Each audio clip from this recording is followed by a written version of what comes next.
The ballroom doors locked with a sound nobody noticed. A soft, mechanical click swallowed by orchestra music and champagne laughter.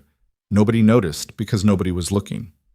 They were all watching Olivia Hayes stand at that podium in her midnight blue dress, 30 years old and already running one of the most powerful defense companies on the continent, about to change everything. Nobody was watching the security guards reposition themselves along the walls with the slow, patient precision of men who had done this before. Nobody except one man standing near the east corridor with a rented earpiece and a suit that didn't quite fit his shoulders. A man who had spent 15 years learning that the most dangerous moment in any room is always the one right before everyone realizes what's happening. If this is your first time here, welcome. This channel tells stories that stay with you. Stories about ordinary people caught in extraordinary moments. About what people do when everything breaks at once. About what it really costs to protect someone. Subscribe right now so you never miss what comes next. Hit that like button if you're already feeling it. And drop a comment telling me your city and country. I want to see exactly how far these stories travel. Now let's go back to that ballroom, because the night is about to go very wrong, very fast. The Sterling Dynamics. Annual charity gala had been running for 11 years, and in all 11 of those years, nothing interesting had ever happened. That was the point, really. You rented the Hargrove Grand Ballroom on the 42nd floor of the Meridian Tower. You filled it with 400 of the wealthiest people in the city. You served food that cost more per plate than most people made in a week. And you called it a charity event while quietly networking your way through every meaningful business relationship in the room. It was theater.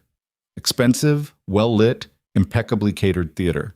And everyone in that ballroom knew their role.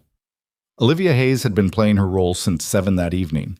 She stood near the central podium talking to Jeffrey Marsh, the 63-year-old chairman of the Sterling Dynamics Board, who had a habit of holding his champagne glass at chest height like a prop and never actually drinking from it. He was telling her something about the quarterly projections, and she was nodding at the right intervals and saying the right things, but her attention was quietly divided. It always was at events like this. Part of her brain was running the room, who was speaking to whom, which investors were clustered together, whether Richard Holloway from Nexus Capital had arrived yet, whether the technical team had finished the final checks on the presentation system. "You nervous?" Jeffrey asked, mid-sentence about something else. "No," she said. He smiled like he didn't believe her. "You should be a little nervous. This is the biggest thing the company has announced since your father." "I know what it is," she said, and her voice came out flatter than she intended. She softened it. "I just mean, I know the material. I've been living inside this project for 2 years. I'll be fine." Jeffrey nodded and drifted towards someone else, the way board members at parties always drifted, like expensive boats with no anchor. Olivia reached for her own champagne glass and didn't drink from it either. The Meridian Defense Array. That was what she was announcing tonight. 3 years of research, 2 years of development, 1 year of classified field testing, and tonight it went public to the people who mattered. Not the whole world, just the right 400 people in this room, the ones with the capital and the connections to understand what Sterling Dynamics had built and what it was worth. The presentation was 40 minutes.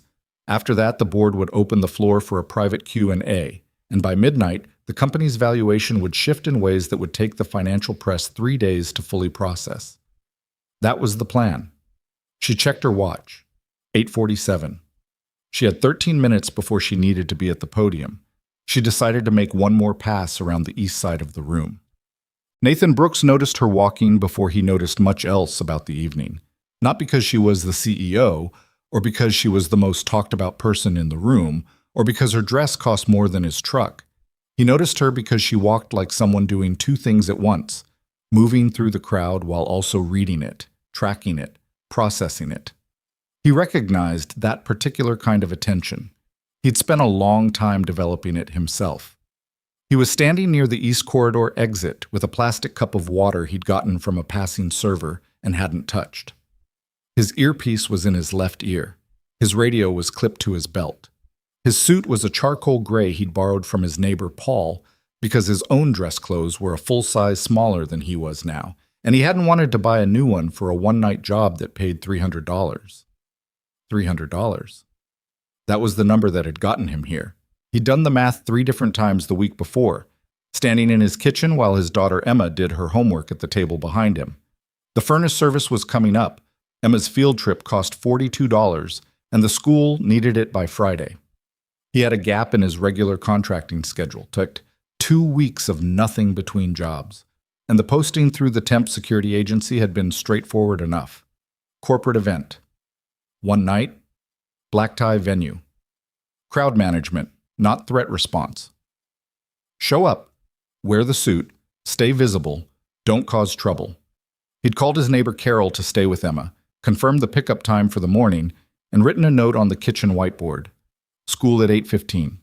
Performance at 10. I'll be there. Dad. Emma had read it over dinner and said, without looking up from her plate, "You don't have to write Dad. I know your dad." "I like being thorough," he said. She'd given him a look that a 37-year-old man should not receive from an 8-year-old, which was the kind of look that communicated volumes about how she felt about his organizational habits. He was thinking about that look when he noticed the first thing.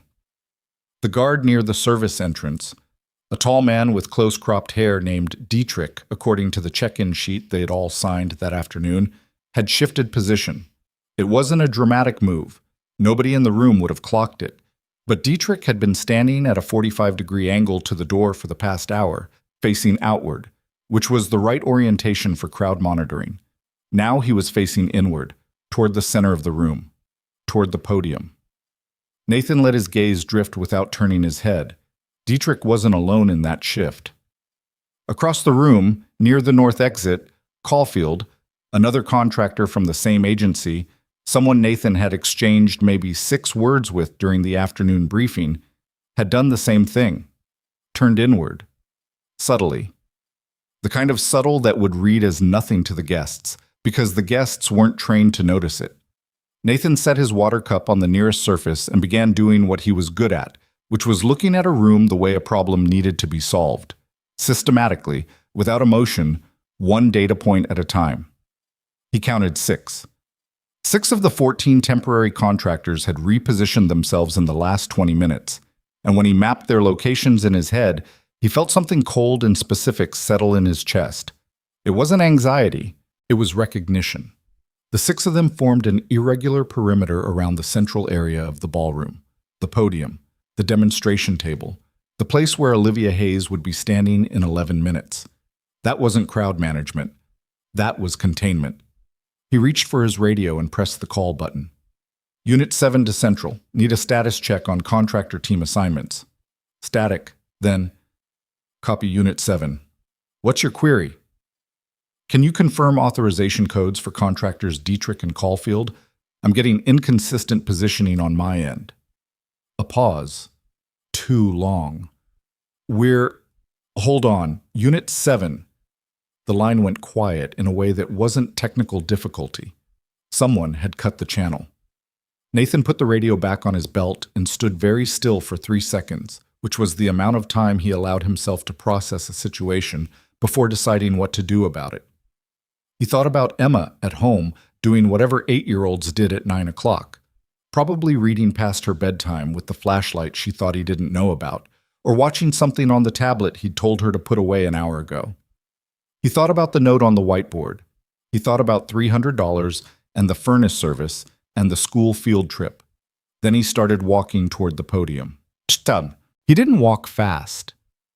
Fast would have been wrong. He moved at the pace of a man heading purposefully from one side of a room to the other, which in a crowd this size was just slow enough to not register.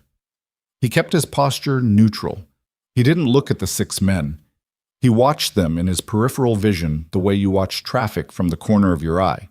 Not directly, but completely. He had maybe 60 seconds before Olivia Hayes reached the podium. He covered half the distance to her when he saw her pause near a cluster of board members, 5 or 6 people. Champagne and side conversations, the kind of comfortable orbit that forms around powerful women at corporate events. She was saying something to a man Nathan didn't recognize. The man was laughing. Nathan adjusted his angle and came up on her left side. "Ma'am," he said, pitching his voice low. She turned. Up close, she was shorter than she'd appeared from across the room. The heels helped, but she was probably 5'4" without them. She had dark eyes that moved fast, the kind that processed what they saw before the expression had time to catch up. She looked at him the way busy, important people look at staff, politely, briefly, with the light already pulling away. "Temporary security," he said. "I need 30 seconds of your time before you approach the podium." Something in his tone made her focus sharpen. Not alarm, not yet. Just the shift of attention that happens when the voice behind the words doesn't quite match what the words are supposed to be. "I have a presentation to—" "I know, I need 30 seconds." She excused herself from the board members with a practiced ease that told him she'd been making graceful exits from conversations her whole professional life. She turned to face him directly. "What's the problem?" 6 members of the contractor security team have repositioned themselves in the last 20 minutes. Their placement puts them in a containment formation around your position at the podium. I can't reach Central on the radio. The channel was cut. She stared at him. "You're sure?" "Yes." "You're a temp?" "Yes." "And you're telling me that 6 members of tonight's security team are not planning to protect you," he said. "No, I don't think they are." She held his eyes for a moment that was longer than it should have been given what he'd just told her, and he used that moment to decide 2 things. She wasn't panicking, and she wasn't dismissing him. Those were both good signs. "Your name," she said. "Brooks. Nathan Brooks." "How confident are you?" "Enough to tell you." She nodded once, tight, the nod of someone absorbing bad information and already starting to sort through it. "Options?" "Delay the presentation, quietly. Create a reason to—" The orchestra stopped. Not at the end of a piece. Mid-phrase, mid-measure, the string section just stopped. The sudden absence of music in a room that had been humming with it for 2 hours created a strange acoustic hole, and into that hole dropped the silence that comes right before everyone understands that something is wrong. The ballroom doors, all 4 of them, sealed simultaneously with a sound like file cabinets closing. Nathan put himself between Olivia and the nearest of the 6 men before he'd consciously made the decision to do it. "Too late," he said, mostly to himself. The man who stepped forward from the 6 was named Rourke, though Nathan didn't know that yet. He was broad-shouldered and unhurried in the way of men who are certain of the outcome, wearing the same contractor badge as everyone else in the room, and he had a Sig Sauer in his right hand that he raised with the casual economy of someone who'd done it many times. 400 people went very still. The sound of that stillness, the collective intake of breath that became collective silence, was something Nathan had heard before, in places far worse than this. It never got easier to be inside. "Good evening," Rourke said, and his voice carried without the microphone, which meant he'd practiced, which meant this was rehearsed in more detail than most people in this room were ready for. "Ms. Hayes, your guests have generously agreed to be quiet while we discuss a matter of access to your company's executive control system. Isn't that right?" Nobody answered, which was its own kind of answer. Olivia Hayes stepped forward from behind Nathan. He moved with her automatically, keeping his left shoulder half a step ahead of hers. "Don't," he said quietly. "I'm not going to hide behind a temp," she said, not unkindly, and walked forward until she was standing 3 feet from Rourke. Nathan had to respect the nerve, even while recognizing it as a problem. "Mr. Rourke," she said, and the fact that she used his name told Nathan she recognized him, which meant something he didn't have time to process yet. "You've made a significant mistake tonight." "I don't think so," Rourke said. "You have," she said, "because this presentation was going to show 400 people what Sterling Dynamics can do. Now they're going to watch what we're made of instead. That's a much better story." Rourke's jaw tightened, just slightly, and he raised the weapon another inch. "The access codes, Ms. Hayes. The system goes public in 40 minutes, whether you provide them or not. If you provide them, everyone goes home. If you don't—" "She needs a moment," Nathan said. Rourke looked at him for the first time. Nathan looked back. He was aware, in that precise way that certain experiences make possible, of the positions of all 6 men. Rourke was 2 feet ahead and 45 degrees right. The second man, Hensley, if the afternoon check-in sheet matched the face, was 8 feet to his left. The third was near the bar, 10 feet behind Rourke. The fourth and fifth were bracketing the room's center. The sixth was at the door. He was also aware that the six of them had made an assumption about Nathan Brooks that most people made when they saw a guy in a borrowed suit with a contractor badge and a plastic cup of water. They thought he was furniture. Rourke laughed, short, dismissive, the laugh of a man who finds something faintly ridiculous. "She needs a moment," he repeated to the other five. A few of them smiled. "Son, I don't know who you are or how long you've been doing this, but you need to step back and let the adults—" Nathan had already stopped listening. Tut. What happened next took 22 seconds. He would know because he counted, out of habit, the way he'd learned to count in tight spaces when time was the only metric that mattered. He moved on the word adults before Rourke had finished the sentence, before any of the six men had time to register the change in the air. He closed the distance to Rourke in 2 steps. Not a rush, not a charge, just a controlled and very sudden displacement of space, and the gun was out of Rourke's hand before the man had consciously understood that Nathan's hand was moving, not a grab. A specific calibrated application of leverage to the wrist joint at the precise angle that made holding any object involuntary. Rourke made a short sound and Nathan stepped through, using Rourke's own mass to redirect him into the second man's approach vector. Hensley had started moving. He stopped moving. Nathan didn't stop.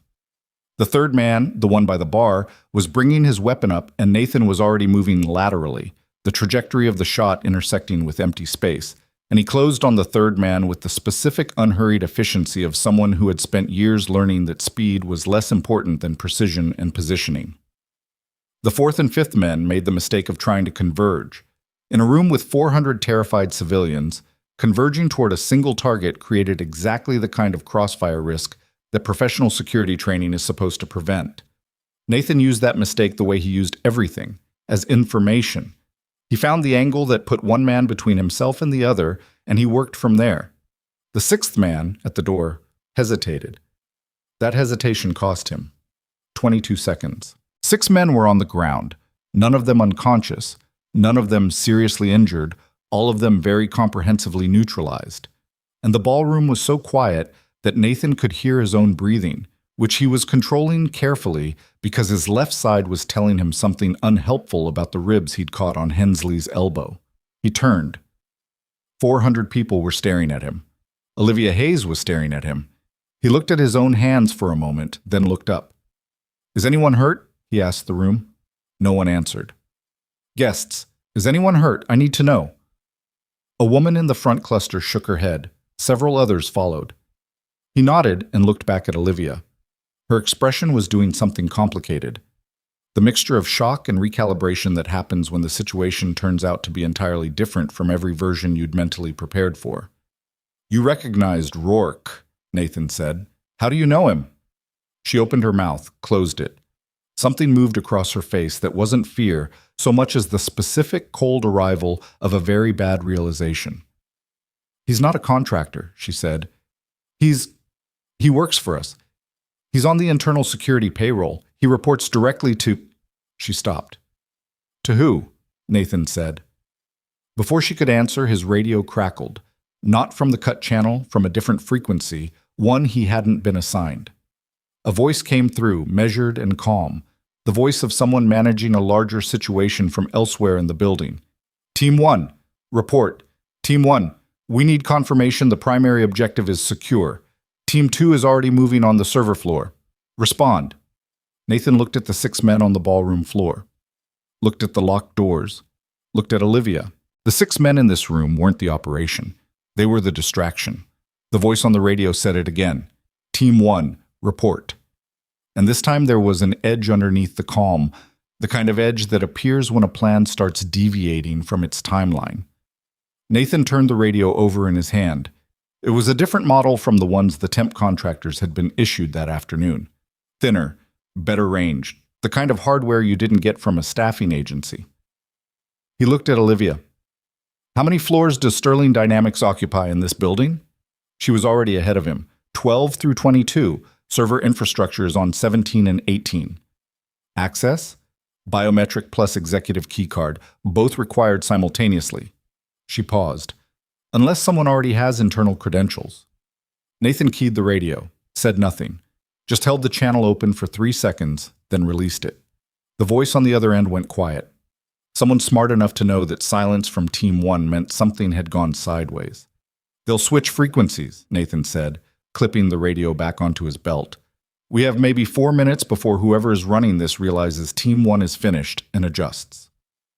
He turned to the room.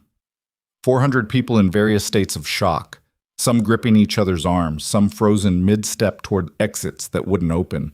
One elderly man near the bar sitting very carefully in a chair with the deliberate composure of someone who had decided that sitting down was the most dignified available option. "I need your attention," Nathan said, loud enough to carry without shouting. "Everyone is physically unharmed. The doors are electronically sealed, which means they can be unsealed. I need everyone to move to the east wall and stay low, away from windows, away from the main floor. Do it calmly. Help each other." Nobody moved for 2 seconds.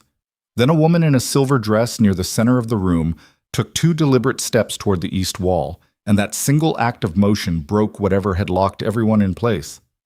The crowd began to move. Nathan turned back to Olivia. She was watching him with an expression he couldn't fully categorize. Not fear, not relief, something more unsettled than either, like a person discovering that the ground they'd been standing on was a different material than they thought. "You need to tell me who Rourke reports to," he said. "I told you, internal security. The department head is Marcus Grant." She said the name the way you say the name of someone you've trusted for a long time, with the slight involuntary weight that trust adds to syllables. "He's been our chief security officer for 6 years. Is he in this room?" She looked, scanned the crowd moving toward the east wall, the faces, the people. Nathan watched her face instead of the room, because faces told you more than rooms did. "No," she said, and then quieter. "He was here an hour ago. He came over and asked if I was ready for the presentation. She stopped. "He asked me what time I was planning to go to the podium." Nathan didn't say anything. She didn't need him to. "Okay," she said, and her voice had changed. Not harder, exactly. More compressed. Like something that had been taking up space had suddenly been reduced to something more portable and manageable. "What do we do?" "The ballroom door. The service entrance on the south side. Is it on the same electronic lock system as the main doors?" "I don't know. Facilities would know. I don't." "Who else on your team is in this room?" "My assistant, Dana. She was near the bar." Olivia looked. "There, green dress." Nathan followed her eyes to a young woman, mid-20s, standing very still against the east wall, with both hands wrapped around her phone, which she was clearly desperate to use and clearly couldn't get a signal on. "We need building schematics," Nathan said, "and we need to know if your IT security team has any kind of remote lockout capability for the server floors." "Dana handles my scheduling, not—" "Does she know this building?" Olivia paused. "Actually, yes. She planned this event, every detail." "Then I need to talk to her." They moved through the crowd, Olivia slightly ahead because people made room for her, which was useful, and Nathan a half step behind and to her left, which put him between her and the widest open sight lines in the room. His ribs were complaining about the elbow they'd met during the confrontation. He put that information in a category labeled later and kept moving. The 6 men on the ballroom floor hadn't been idle this whole time. Rourke was sitting up, cradling his wrist, and watching Nathan with an expression that had moved past anger into something more analytical. Nathan didn't love that. Angry men were predictable. Analytical men were problems. "Zip ties," Nathan said to the nearest guest, a heavy-set man in his 50s with the squared-off posture of someone who'd done military service. "Extension cords, charging cables, anything you can pull from bags or the technical setup tables. I need these 6 secured." The man looked at him for one beat, nodded once, and started moving with purpose. Sometimes that was all it took. Someone just needed to know what to do. Dana Reyes was 26 years old and had been working as Olivia's executive assistant for 3 years. And the thing Nathan noticed immediately was that she'd been crying and had stopped and was now operating on the controlled forward momentum of someone who had decided that falling apart was a problem for later. "I need the service entrance status," Nathan said, when Olivia had brought him alongside her. "South side of the ballroom. Is it on the same locking system?" Dana blinked. Refocused. No. The main doors are on the event management system. They can be locked centrally for fire protocols or security holds. The service entrance is a standard keycard lock. It's not on the same network. Who has a keycard? The catering staff, event coordinator, facilities manager. She hesitated. And the security team? The contracted security team or the house security team? House. Sterling Dynamics has a standing relationship with the Meridian's facilities. They would have issued cards to the house security liaisons this morning. Nathan looked at Rourke on the floor, now being somewhat aggressively zip-tied by the ex-military man and two others who'd volunteered to help. Rourke's team had come in through the temp contractor agency. They wouldn't have the house key cards. Is the event coordinator still in the building? Dana nodded. Melissa Cho. She was in the staging area behind the service corridor when the doors locked. I saw her go in there 20 minutes before. She was managing the AV setup for the presentation. She has a key card. Yes. How do I reach the staging area from inside? Dana pulled out her phone. No signal, but she didn't need signal for what she was doing, which was pulling up a file she'd clearly saved locally, a floor plan she'd been using for event logistics. She turned the screen toward him. Service door is there. It connects to the corridor. The staging area is about 60 feet down on the left. Nathan studied the layout for 15 seconds, committing it. Is there a stairwell access from the service corridor? Yes, emergency stairs, goes all the way down. It'll be on a separate system from the elevator locks, Nathan said, mostly to himself. Almost certainly, Olivia said. She'd been quiet while he talked to Dana, which told him she understood when to hold information and when to release it, which was a more valuable quality than most people recognized. Emergency egress can't be electronically sealed. Building code. Nathan looked at her. I need you to stay in this room. Something moved across her face. That's not... The guests need a visible authority figure. If you leave, the room destabilizes. Someone panics and makes a decision that gets someone hurt. He kept his voice level. You're the most recognizable person in this space. Staying here is not the safe option. It's the strategically important one. She held his eyes. He could see her working through it, running the argument against her own instinct, which was clearly to move, to act, to not stand still while something was happening. The man you zip-tied, she said. Rourke. He said the system goes public in 40 minutes whether I provide codes or not. He was buying time, keeping your attention here while the real move happened on 17 and 18. How long have they had? Nathan checked his watch. 26 minutes since the doors sealed. Add however much setup time before that. Olivia's jaw tightened. The Meridian Defense Array files are partitioned. Without my executive override, they can access the hardware, but they can't authenticate the transfer. The partition expires. It resets automatically after 90 minutes of failed authentication attempts. Meaning? Meaning they have a window. After 90 minutes, the partition closes and everything requires a new executive authorization to open. If they can't complete the transfer in time, they leave with nothing. When did the lockdown start? 8:51, Dana said, without being asked, which made Nathan revise his estimate of her upward considerably. He did the math. So they have until 10:21. If my math is right, then we have time. He looked back at Olivia. Stay here. Keep the room calm. The moment that service door opens, you'll know we have egress. She studied him for a moment. He got the impression she was a woman who didn't receive instructions easily, not out of arrogance, but out of the specific kind of independence that comes from spending years being the decision-maker in every room she walked into. Being told to wait while someone else handled things went against something fairly fundamental in her construction. I'll stay, she said. You move fast. I'll do my best, he said, which was the honest answer. The service door was locked. That was the first problem, and it was the kind of problem that had a solution, which was that the catering staff, 3 of them, crouched in the service alcove that ran along the inside of the south wall, had been trying to figure out how to help since the doors sealed and were very willing to assist when Nathan explained what he needed. The third one, a young man named Terrence, who had the wiry build of someone who ran long distances for sport, had his key card on him and used it without hesitation. and Nathan pushed through the service door into a corridor that smelled like industrial cleaning products and was lit by fluorescent tubes that hummed a consistent low note. "Stay in here," he told Terrence. "Don't follow me. When I come back, I'll knock twice. If someone else comes through that door first, it's not me." Terrence nodded with his whole body, the way people nod when they're trying to communicate something that goes beyond the word yes. The staging area was 60 feet down on the left, and Melissa Cho was exactly where Dana had said. A small woman in her 40s with a headset around her neck and a tablet under her arm, and the specific expression of someone who has been managing a logistical crisis alone for the past half hour and is very ready to hand some of that crisis to another person. "You're from the ballroom?" she said before he'd fully come through the door. "Nathan Brooks, contracted security. The main doors are electronically locked and the staff system is unresponsive." "I know. I've been trying to reach facilities for 20 minutes. My radio is dead and I can't get a cell signal." She held up the tablet.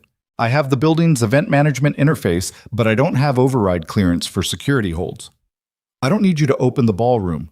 I need access to the emergency stairwell." She was already moving. "Follow me."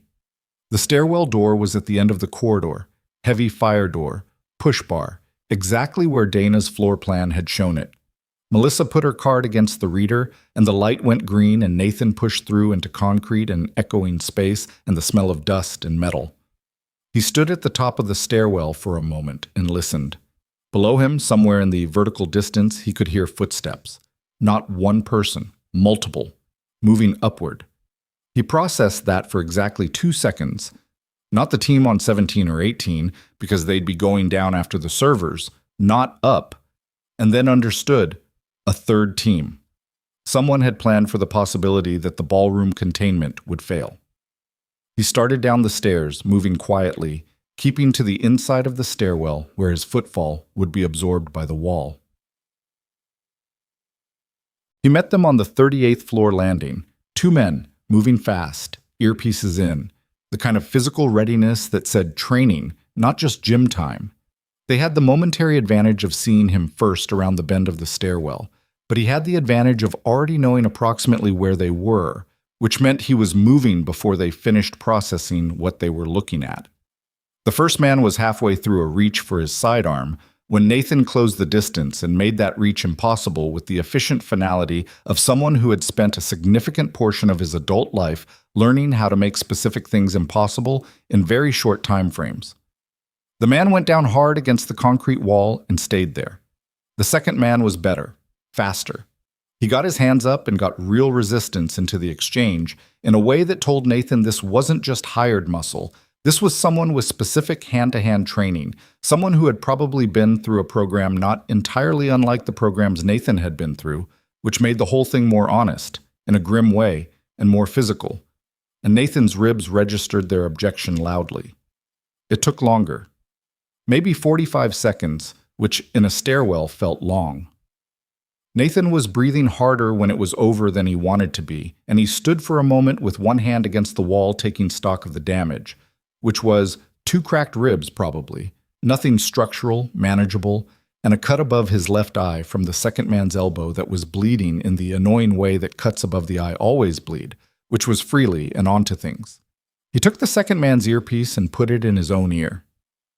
Voices, fragmented, tense, the communication pattern of people managing a timeline under pressure. He caught enough.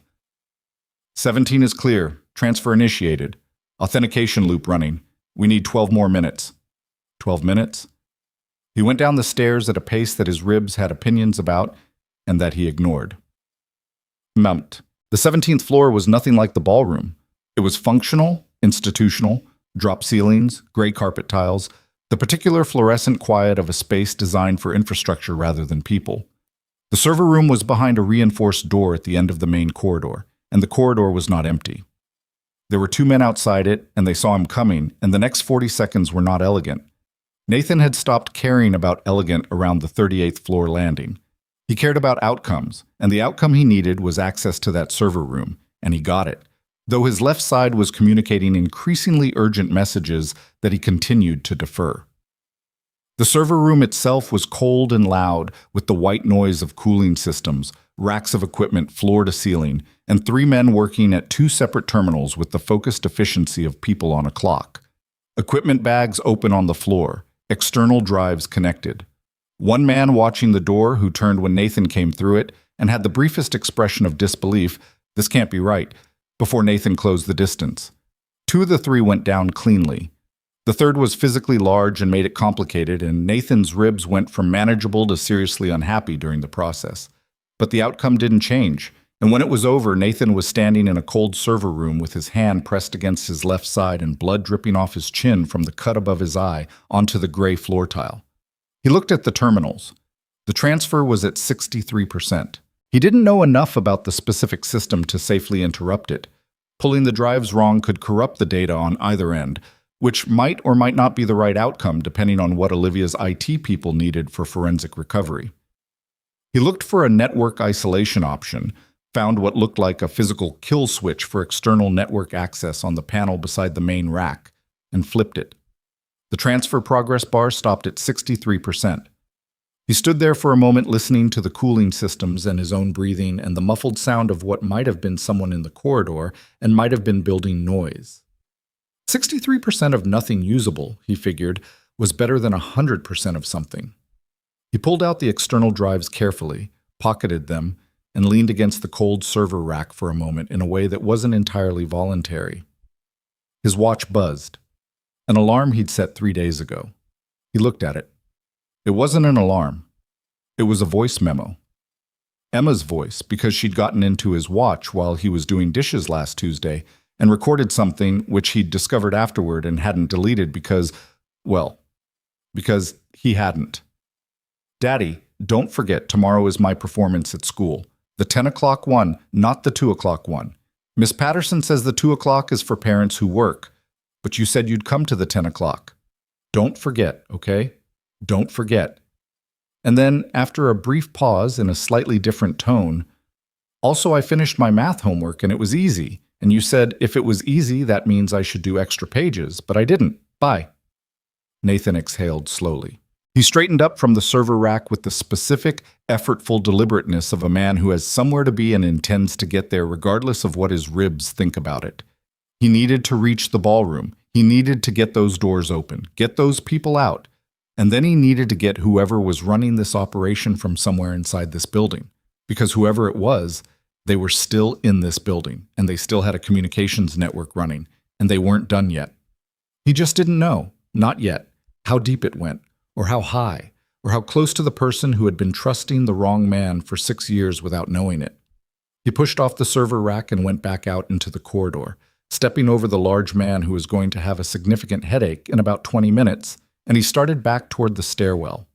The earpiece he'd taken crackled once, then the channel went completely dead, which meant someone on the other end had realized the silence meant something had gone wrong on the server floor, and they'd cut communications the same way they'd cut the radio channel in the ballroom.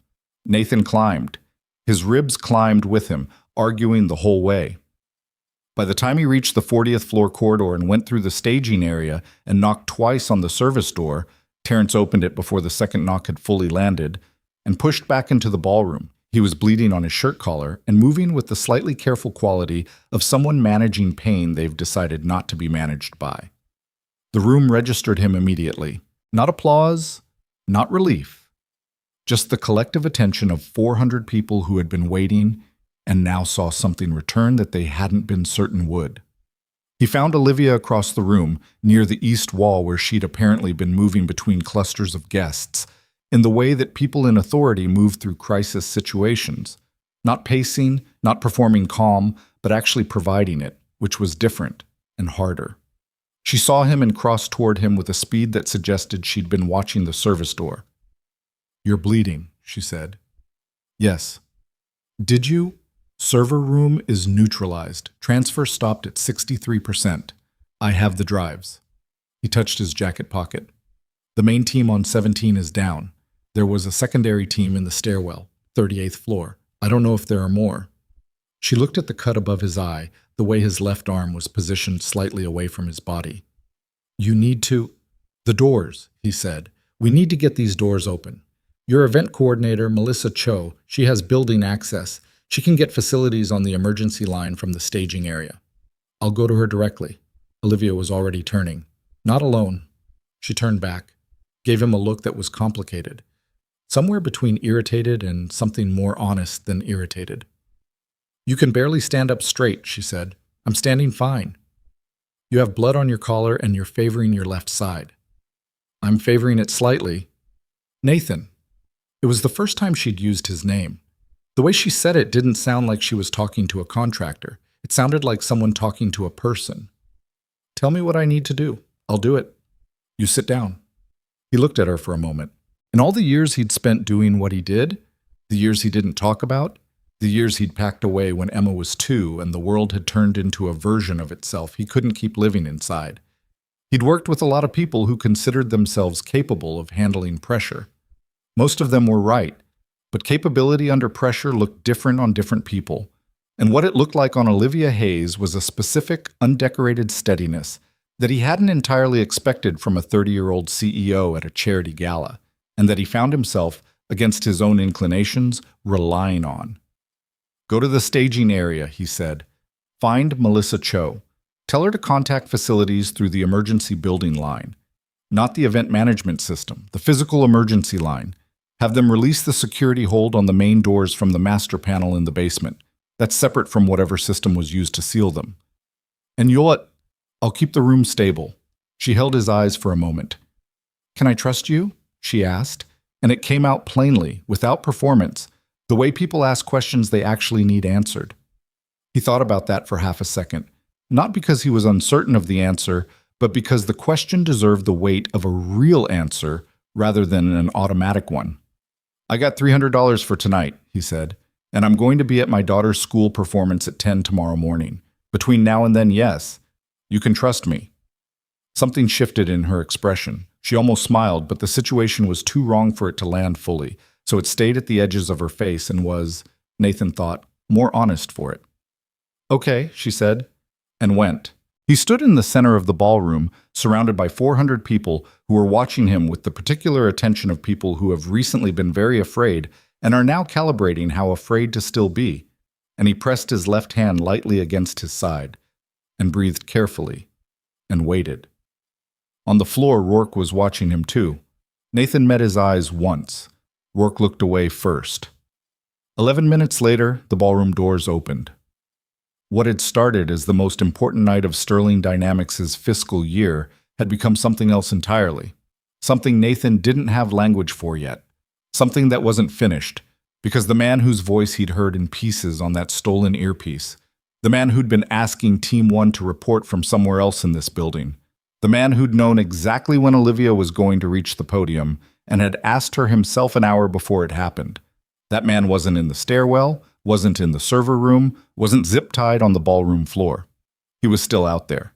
And he knew the building the way only someone who worked in it every day would know it. And he had not, Nathan was certain, run. The police arrived at 9:47 p.m. 3 patrol units first, then 2 detectives, then, because the words Sterling Dynamics and armed takeover had apparently traveled fast through dispatch, a lieutenant named Vasquez, who moved through the ballroom with the brisk, absorptive attention of someone mentally writing a report while simultaneously conducting the situation that would become that report. He was maybe 50, with the build of a man who'd been athletic 20 years ago and hadn't entirely stopped, and he looked at Nathan the way cops look at people who've left 6 men zip-tied on a ballroom floor, with a mixture of professional respect and the specific wariness you'd apply to any variable you couldn't fully account for. You're the contractor, Vasquez said. It wasn't really a question. Nathan Brooks, temp hire through Barrington Security Services. Nathan handed over his ID with the particular cooperative promptness of someone who has learned that the fastest way through police questioning is to make yourself easy to process. The 6 on the floor came in through the same agency. I have reason to believe their credentials were forged. We'll verify. Vasquez looked at the cut above Nathan's eye, still sluggishly bleeding because Nathan had done nothing about it. You get that in the ballroom? Stairwell.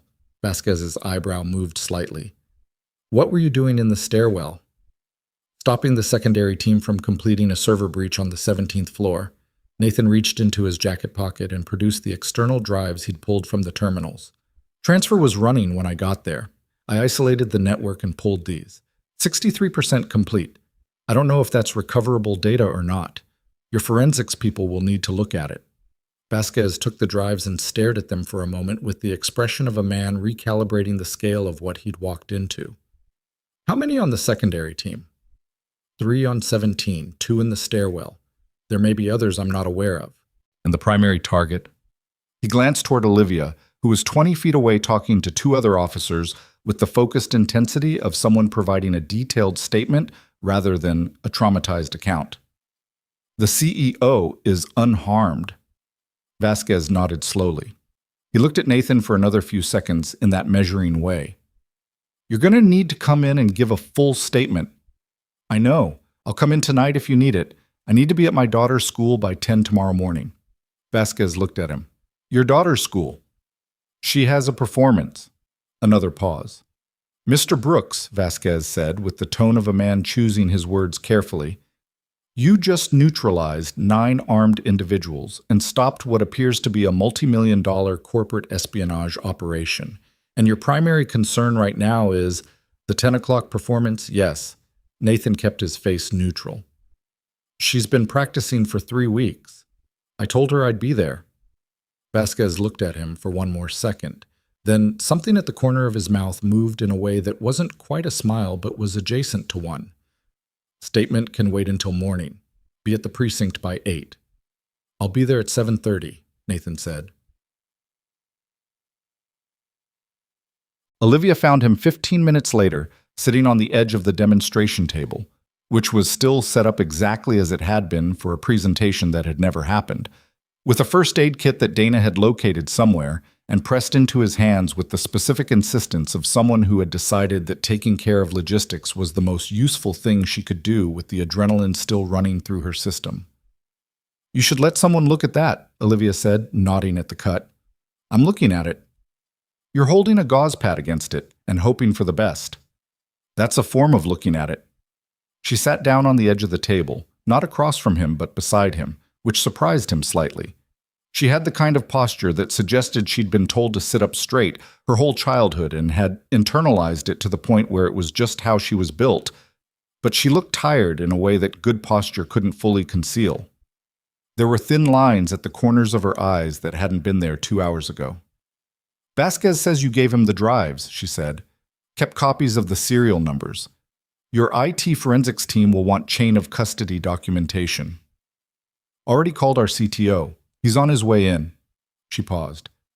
You think about chain of custody documentation after doing all that. It's just habit. She was quiet for a moment. Around them, the ballroom was slowly emptying. Guests being interviewed in small groups, some already leaving, the particular dispersal of a crowd after something that no one had planned for, and everyone would be processing for weeks. The orchestra was gone. The chandeliers were still on, but someone had turned the dimmer up, so the room was bright and functional rather than atmospheric, which made it feel like a different place entirely. Marcus wasn't in the building, Olivia said. Nathan looked at her. Vasquez ran the security footage from the lobby. Marcus left at 8:15, 45 minutes before the lockdown. She said it flat, without inflection, which was a way of carrying something heavy by not letting it move. He signed out, said goodnight to the front desk. He had his coat on. He knew the exact timeline, Nathan said.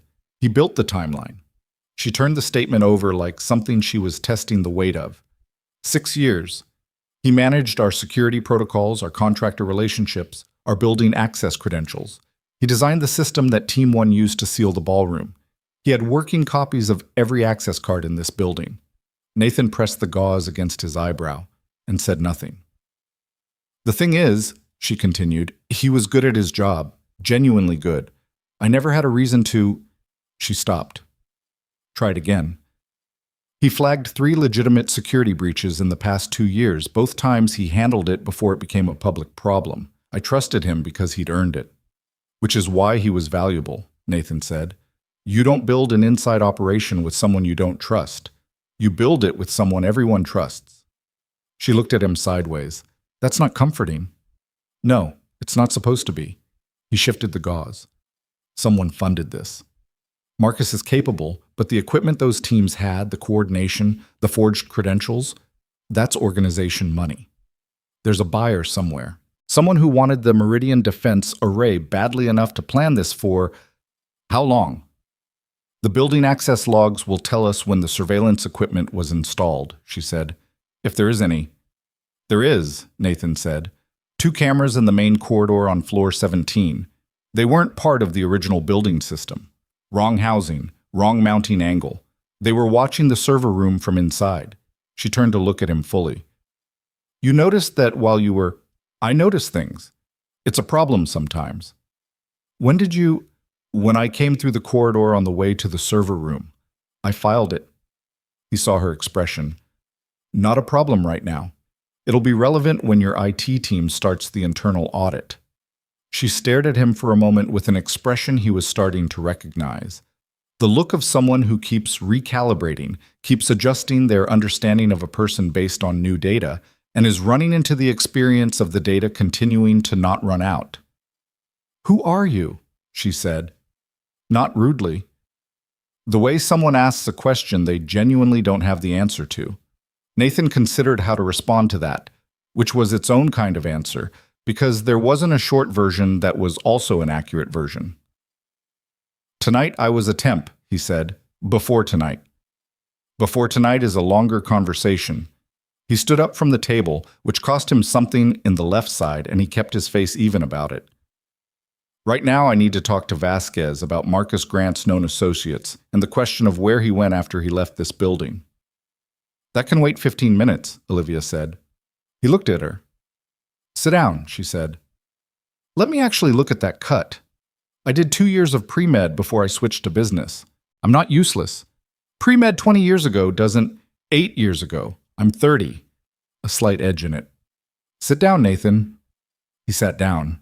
Partly because she was right, partly because his ribs had been lobbying for a sitting decision for the past 20 minutes and had finally accumulated enough votes. She took the gauze from him without asking and looked at the cut with the focused, unsentimental attention of someone assessing a practical problem. She found a bottle of antiseptic in the kit, and when she applied it, she didn't warn him first, which he found he respected. Deep enough to scar, she said. Not deep enough for stitches if you keep pressure on it. It's not the first. I can tell. She kept her eyes on what she was doing. The ribs?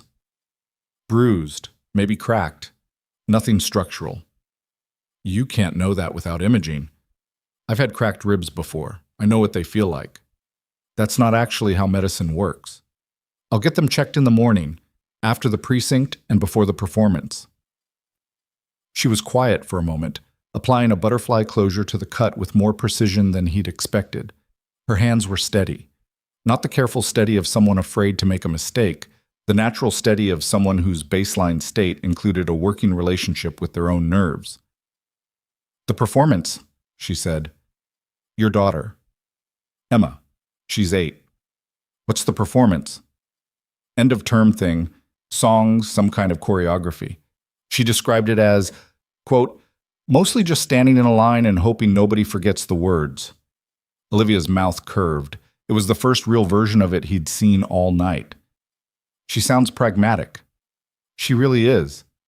How long has it been just the two of you? The question landed in a way he hadn't expected, partly because it was personal, and partly because she asked it simply, without the careful hedging that people usually apply to the question, the way people soften questions about difficult things to protect themselves as much as the person they're asking. He looked at the far wall for a second. 6 years. Emma was 2. She didn't say I'm sorry, which he was grateful for, because I'm sorry was the response that closed the conversation rather than holding it open, and he wasn't sure why, but he didn't want this particular conversation to close yet. Her mother? Olivia asked. Her name was Rachel. He kept his voice level, the way you keep your voice level when you've said something enough times that the pain of it has changed character, hasn't disappeared, just transformed into something more like a weight you carry instead of a wound that bleeds. She was part of a joint operation I was commanding. Navy SEAL unit protection detail for a diplomatic transport in a situation I can't fully detail. The intelligence we'd been given was wrong about the threat profile. Significantly wrong. He paused. She was hit during the extraction. I carried her out. She didn't make it to the medevac. The ballroom was noisy with distant voices and movement, with the procedural sounds of a situation being officially processed. But the small space around the two of them on the edge of the demonstration table felt quiet in a different way. "I'm sorry," Olivia said. Not the reflexive version, the one that meant something. "It was 6 years ago." "That doesn't make it not true now." He looked at her. She was watching him with an expression that wasn't pity, which would have been wrong, and wasn't discomfort, which would have been dishonest, but something more genuine than either. The expression of a person sitting with someone else's difficult thing without trying to resolve it or move past it. "You left after," she said. Not a question. "I stayed for another 8 months, then I got out." He shifted on the table. Emma needed a parent who was present, not deployed, not reading threat assessments at 2 in the morning. "I bought a house in a neighborhood where nothing happens, and I took work I could schedule around school pickups and parent-teacher conferences." He gestured vaguely at the room. "Temp security contracts." "Is that enough for you?" He thought about the question honestly, the way it deserved. "Most days," he said. "Some days I notice things I'm not supposed to notice, and I have to decide what to do with that. Tonight was one of those nights." Olivia looked down at her hands, which were still holding the remaining bandage supplies from the kit. She set them down carefully. "The man who gave the wrong intelligence," she said, "for your wife's operation. Do you know who it was?" "I know who signed off on it. I know the chain above that name." He kept his voice even. "I spent 2 years trying to go through official channels after I got out. The report was classified in a way that made it unreachable, and everyone I talked to had suddenly developed memory problems." He paused. "I stopped. Not because I stopped caring, because Emma needed a father who was here, and going after that, it would have taken me somewhere I couldn't come back from." Olivia was quiet. He could see her processing this, fitting it alongside everything she'd already learned about him tonight, the way you fit new pieces into a picture that keeps turning out to be larger than you thought. "Marcus would know," she said, slowly. He looked at her. "He spent 8 years building intelligence networks before Sterling Dynamics. Freelance security consulting. That's how I found him, through a government contractor referral. If he's been running a parallel operation inside this company for years, he has contacts in classified spaces." She met his eyes. "He would know things like that. Things that are buried." Nathan held her gaze and said nothing, because there wasn't anything to say that was also safe to say in that moment, and some silences were more honest than words. The maintenance corridor on the south side of floor 40 was not a place many people in Sterling Dynamics had ever been. It existed in the architectural gap between the ballroom level and the utility infrastructure above it. Access panels, HVAC routing, data conduit bundles running through the wall cavities like the building's circulatory system made visible. The lights were motion sensor fluorescents that flickered on 30 seconds after you entered and turned off again if you stayed still too long. Nathan found the first piece of it by accident, which was the only honest way to describe it. He'd gone back into the service corridor to retrieve something he'd left with Terrence, the radio he'd taken from the stairwell team, which he wanted to hand to Vasquez. And the corridor light had triggered early, before he'd reached the motion sensor's range, which meant something else had activated it. He stopped. The corridor branched left into the maintenance space. Nathan went left. The camera was mounted behind a junction box, angled to cover the intersection of the main corridor and the ballroom service entrance. It was the same housing, the same wrong-angle mounting he'd seen on 17. Whoever had installed these had a system. Same components, same installation approach, which meant a single team with a consistent method, which meant planning that went back further than tonight. He followed the data cable. It ran through the wall cavity along a conduit that didn't appear on the standard building schematic. He could tell because the conduit color was wrong, a gray-green that didn't match the orange-coated data lines in the Meridian Tower's infrastructure. Someone had run a parallel system inside the walls, a shadow network. He followed it for 40 feet until it terminated at a junction panel that had been installed behind a false maintenance cover. The cover looked original, the same institutional gray as everything else, but the hinges were newer, the screws not yet worn. Behind the cover was a compact network hub connected to 6 cables. 6. The same number as the cameras he'd found on 17 and here in the corridor. 6 installations, all routing through this single junction point. Nathan took photographs with his phone, which he would give to Vasquez. But what he was really looking at wasn't the hardware. Beside the hub, zip-tied to the conduit bracket, was a laminated card. It had a building diagram on it, floor 17, specifically the server room approach corridor, with handwritten notations in a small, precise script.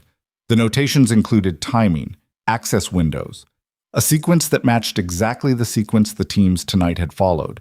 And at the bottom of the card, in the same small script, a 4-digit code followed by a set of initials. MG. Not because Marcus Grant was sloppy. Nathan didn't think he was sloppy. He thought Marcus Grant was so certain this space would never be found by anyone who wasn't already part of his operation that it had never occurred to him to remove the reference card. It was a working document. It was supposed to stay here until after everything was finished and the whole apparatus was dismantled cleanly. Instead, it was evidence. Nathan carefully unzipped the cable tie, took the card, and put it in his jacket pocket alongside the external drives. He stood in the maintenance corridor for a moment, in the flickering fluorescent light, with the sound of the HVAC system running its constant background tone, and he thought about a man who had shaken his hand that afternoon during the contractor briefing, made eye contact, asked if everyone had their assignments clear. A man named Marcus Grant, who had been running this building's shadow infrastructure for years, who had sat across from Olivia Hayes in meetings and told her security was under control, who had asked her what time she was going to the podium. He thought about the kind of patience that required, the kind of compartmentalization, the ability to occupy 2 identities simultaneously, to be competent and trusted in one life while building something corrosive in the other. He'd known people like that. Not many, but enough to understand that the thing that made it possible wasn't the absence of conscience. It was the presence of a rationalization so complete that the conscience never got the full picture. Marcus Grant had believed at some level that this was justifiable, that Olivia Hayes and Sterling Dynamics and the Meridian Defense Array were pieces on a board rather than people, and that what he was doing was a transaction, not a betrayal. Nathan took the maintenance corridor back toward the main ballroom, walking carefully so his ribs didn't decide to become the primary subject of his attention. He found Olivia in the lobby of the 42nd floor, outside the ballroom proper, in conversation with a man in a dark suit who introduced himself as Alan Fitch, Sterling Dynamics General Counsel, and who had arrived from somewhere in the building with the particular speed of a lawyer who has learned that the faster you reach a situation, the more you can shape how it gets documented. Fitch was in the middle of saying something about media containment when Nathan approached, and he paused in the way people pause when they want you to know they were in the middle of something important. Nathan handed Olivia the laminated card. She looked at it. Her jaw tightened slightly. Floor 40 maintenance corridor, Nathan said, behind a false panel. There's a network hub running 6 surveillance cameras, 2 on 17, and at least 1 in the service corridor on this floor.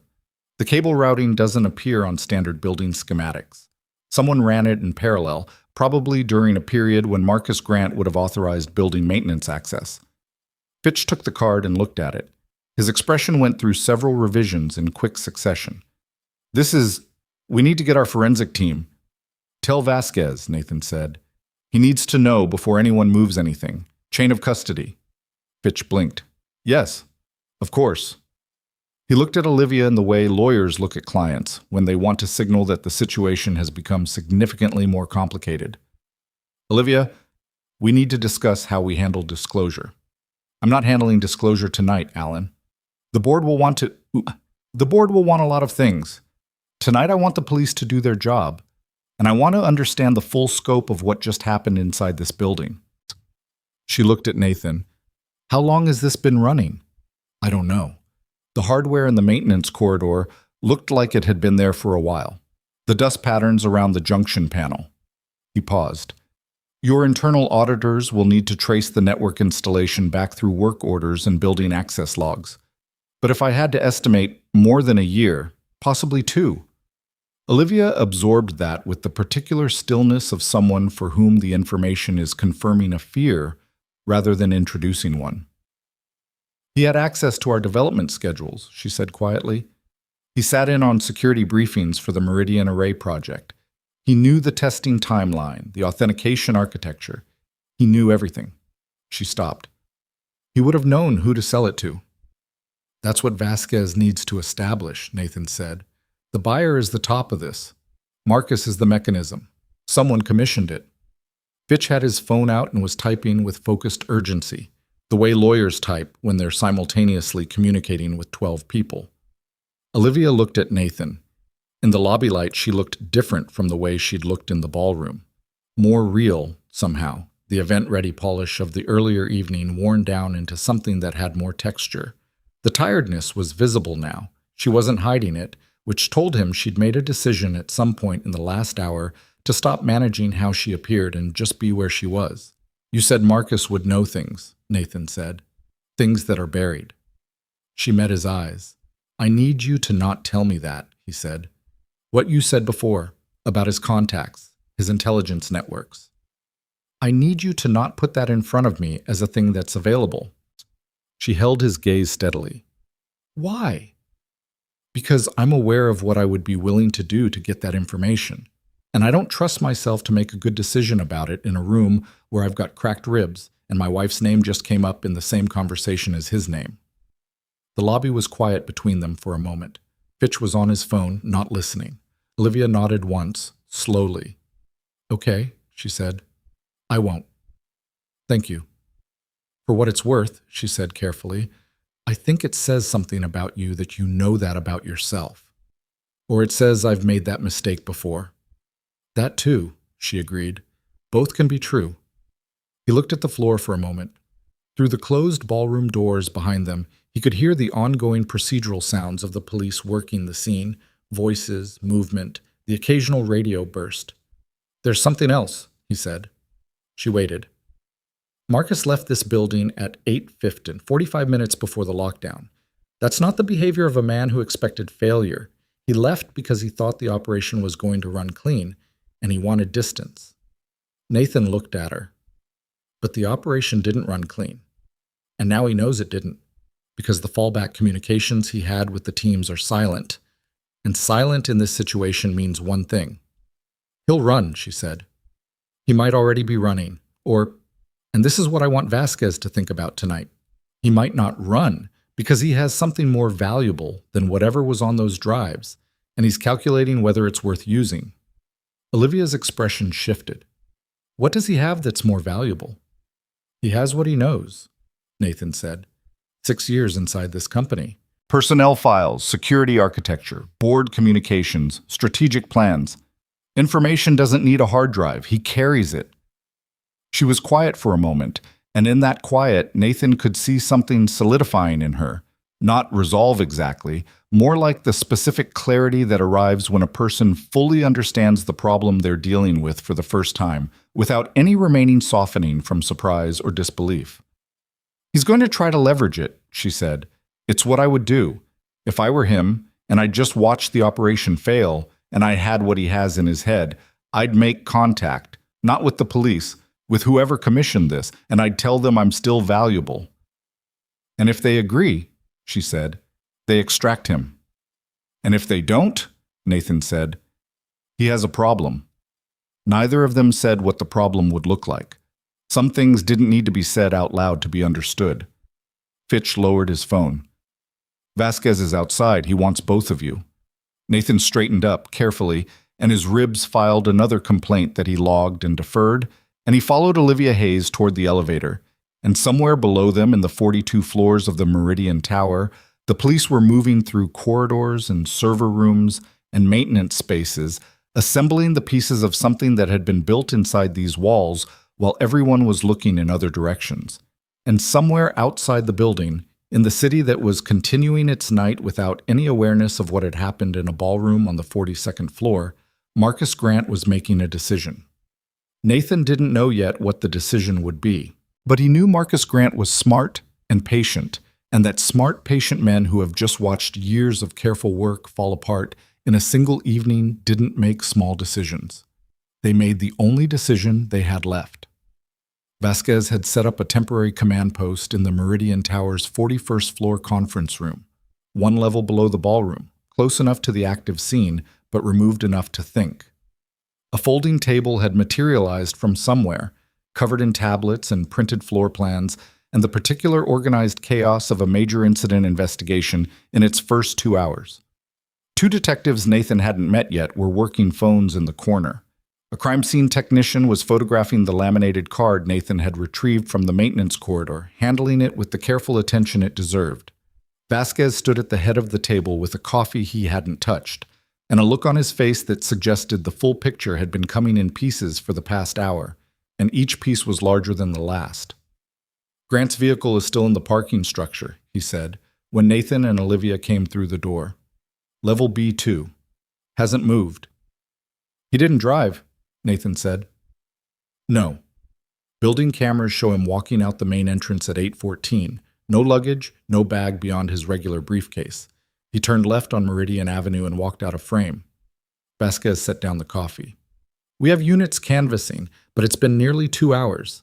A man with 6 years of security expertise in this building who had 45 minutes of lead time and knew exactly what he was doing. He's not running blind," Nathan said.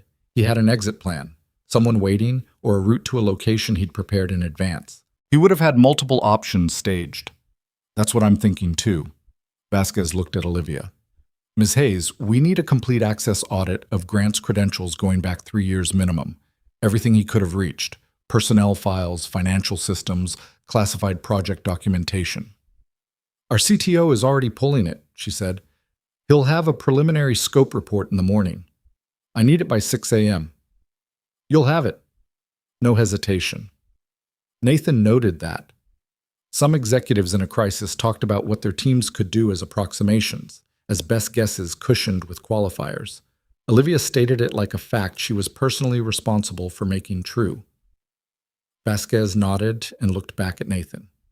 "The two men in the stairwell. You said one of them had specific hand-to-hand training. Advanced, not standard contract security. Someone had put time into him. Because we're running their prints now, and one of them, the larger of the two, has a file that connects to a private military contractor that was flagged by federal agencies 18 months ago. Connections to 3 different corporate espionage cases in the past 4 years. Vasquez let that land. This wasn't improvised. This was a professional operation that cost real money and took real time to put together. Which brings us back to the buyer, Nathan said. Which brings us back to the buyer, Vasquez agreed. And the question of whether Marcus Grant, wherever he is right now, is the only person in this building tonight who knew who that buyer was. The room was quiet for a moment, except for the 2 detectives on their phones. Nathan was looking at the floor plan on the table. Floor 17, the server room, the corridor approach. Looking at it from the outside, with the distance of a diagram rather than the close quarters of the actual space, he could see the operation's logic clearly. The ballroom containment was designed to hold long enough for the server breach to complete. 45 minutes minimum, which was the window Marcus had calculated for a full authenticated transfer. The 6 men in the ballroom weren't supposed to fight anyone. They were supposed to present a situation so controlled, so overwhelming in its apparent finality, that nobody would make a move that complicated the timeline. What they hadn't planned for was Nathan Brooks standing near the east corridor with a plastic cup of water he hadn't touched, noticing the way 6 men faced the wrong direction. "There's something else," Vasquez said, and his voice shifted register in a way that made both Nathan and Olivia focus. He picked up a tablet and turned it toward them. On the screen was a surveillance still. Exterior building camera, time-stamped 43 minutes ago. A man in a dark coat on the sidewalk across from the Meridian Tower's east face, looking up. "This was captured by a traffic camera half a block away," Vasquez said. "One of my detectives flagged it 10 minutes ago." The image was grainy in the way nighttime traffic cameras were always grainy, but the face was recognizable. Nathan had seen it in a photograph in Olivia's personnel file on the tablet Vasquez had shown him an hour earlier. Square jaw, close-cropped gray at the temples, the composed posture of a man who was not particularly concerned about being seen. Marcus Grant had stood across the street from his own operation and watched the police arrive. "He's still in the area," Nathan said. "Was, 43 minutes ago." Vasquez set the tablet down. which tells me one of two things. Either he's waiting for something, a signal, a contact, or he came back to assess the damage and decide his next move based on what he saw. He's not waiting for a contact, Nathan said. If his exit plan had run clean, the contact would already have collected him. The fact that he's standing on a sidewalk looking at the building means the plan broke down and he's improvising. Improvising how? Nathan looked at Olivia. She met his eyes, and he could see that she'd arrived at the same place he had, because she was smart and she'd had time to think, and the logic only went one direction. He needs leverage, she said. He can't run without resources, and whatever resources he had staged were contingent on the operation succeeding. Now, they're not available. She paused. He has what he knows, and he knows this building, and he knows this company, and he knows... She stopped. What? Vasquez said. She looked at Nathan for one moment, something passing between them that wasn't a conversation but was a communication, and then she looked at Vasquez. The Meridian Defense Array Authentication, my executive override codes. The transfer on the server floor was stopped at 63%. The partition is still open for... She checked her watch. 41 more minutes. After that, it closes automatically and requires a complete new authorization sequence. Vasquez understood immediately. If Grant can get those codes from you in the next 41 minutes, he can initiate a new transfer from any external access point that has the right credentials. He doesn't need the server room. He just needs the codes and a clean connection. He'd need your biometric confirmation too, Vasquez said. Yes, she said. He'd need me. The words sat in the room. Nathan looked at Vasquez. Vasquez looked at Nathan. The detectives in the corner had gone quiet. We need to move her, Nathan said. Agreed. Ms. Hayes. No, Olivia said. Both men looked at her. She had a particular expression that Nathan was beginning to understand was her thinking face. Not the public-facing composure she'd had at the beginning of the evening, but the real version, the one where she was working through something at speed and the working was visible. If we move me, and Marcus is watching, he knows we've identified the leverage, she said. He goes to ground and we lose him. The buyers lose a direct line to the technology, but they still have Marcus, and Marcus has 6 years of Sterling Dynamics intelligence in his head. That doesn't go away. She looked at Nathan specifically. But if I stay, if he thinks he still has a viable option, he'll make contact. You're not bait, Vasquez said flatly. I'm not suggesting I walk outside and stand on the sidewalk. I'm suggesting that we use the 41 minutes we have instead of running from them. She turned to Nathan. You know how operations like this work. Tell me I'm wrong. Nathan didn't tell her she was wrong, because she wasn't. He also didn't immediately tell her she was right, because the variables were wrong in ways that mattered. If he makes contact, Nathan said, he does it on his terms and his timeline. He controls the approach. We're reactive. Then we change that, she said. We make him think he can control it, and we control it instead. That requires an active deception with multiple moving pieces, limited time, and a man who has spent 6 years building intelligence networks and will immediately detect anything that reads as staged. I know. Olivia, he asked me what time I was going to the podium, she said. Tonight, an hour before the lockdown. He stood in front of me and asked me that question, and I told him 9 o'clock, and I thanked him for checking in. The words were steady, but the thing underneath them wasn't. The thing underneath them being 6 years of professional trust administered by someone who had been calculating his exit from the beginning. I want him in a room. I want him sitting across from something that's real and not staged, and I want him to have to look at what he did. Vasquez was quiet for a moment. The professional part of him was running risk assessments. Nathan could see it. It has to be her decision, Nathan said to Vasquez. It's her company and her codes and her exposure. Vasquez looked at him. And if it goes wrong? Then I'll handle it, Nathan said. It came out simply, without drama, the way you say a true thing. Well, the plan, such as it was, took 11 minutes to set up and required Vasquez to make 2 phone calls he clearly wasn't entirely comfortable with, and Olivia to return to the ballroom, now officially a crime scene, but still her building, still her floor, and sit at the demonstration table with her phone visible, in line of sight of the remaining building cameras that Marcus would know were there, appearing to be exactly what she was, a woman staying in her own building because she wasn't going to let what happened tonight drive her out of it. Nathan was in the service corridor. Vasquez had two plainclothes officers on the floor below via the stairwell, ready to move on his signal. The building's external camera feeds were being monitored in real time by the detective team upstairs. The first 20 minutes were quiet. Nathan stood in the corridor and breathed carefully, and thought about Emma, because thinking about Emma was something he did when he was in a waiting situation and needed to keep his nervous system from going somewhere unproductive. He thought about the flashlight she thought he didn't know about. He thought about the look she'd given him over dinner when he'd signed the note on the whiteboard with Dad. He thought about an 8-year-old in a line of other 8-year-olds, probably in the second row because she was neither the tallest nor the shortest, doing choreography that she'd described with precise and affectionate skepticism. He was going to be there at 10 o'clock. That was not negotiable. Everything else tonight had variables. That one didn't. His earpiece crackled. Vasquez's voice, low. Movement on camera 3. East stairwell entrance, floor 40. Someone just badged in. Nathan straightened. Building badge, Vasquez continued. Registered to a maintenance contractor. The same access credential pattern we're seeing on the forged cards from the ballroom team. He's inside. Nathan moved. He went through the maintenance corridor rather than the main hallway because the maintenance corridor ran parallel to the east stairwell access and came out 12 feet closer to the ballroom entrance. And because 12 feet mattered when the person you were moving toward had spent 6 years learning this building's architecture better than most people who'd built it. He reached the junction point and stopped. Listened. Footsteps.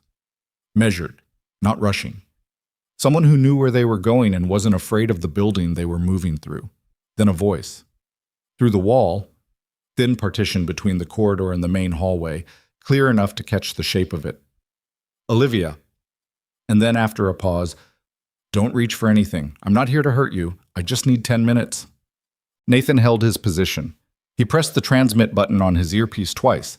The signal he and Vasquez had agreed on for contact made, hold position, and listened. Olivia's voice came through, steady. You have a lot of nerve walking back in here, Marcus. I know. A pause. That's not a denial. You stood in front of me an hour ago and asked when I was going to the podium. You were timing it. Yes. That's all you have? Yes. What do you want me to say? Marcus's voice was tired in a way that sounded genuine, which Nathan noted and filed.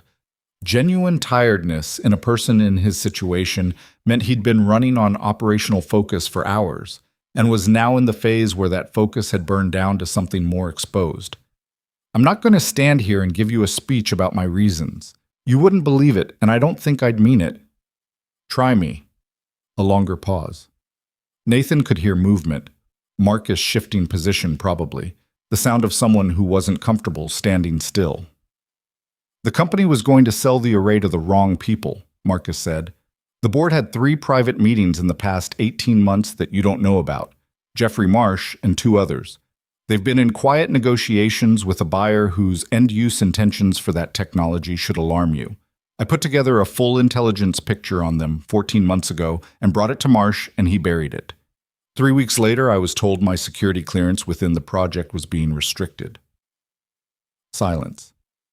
Nathan could imagine Olivia's face, the effort of processing information that might be true alongside the knowledge that the person delivering it had spent the evening trying to steal the thing he was now claiming to be protecting. So you decided to steal it yourself, she said. I decided to make sure it didn't end up in their hands. By putting it in someone else's hands.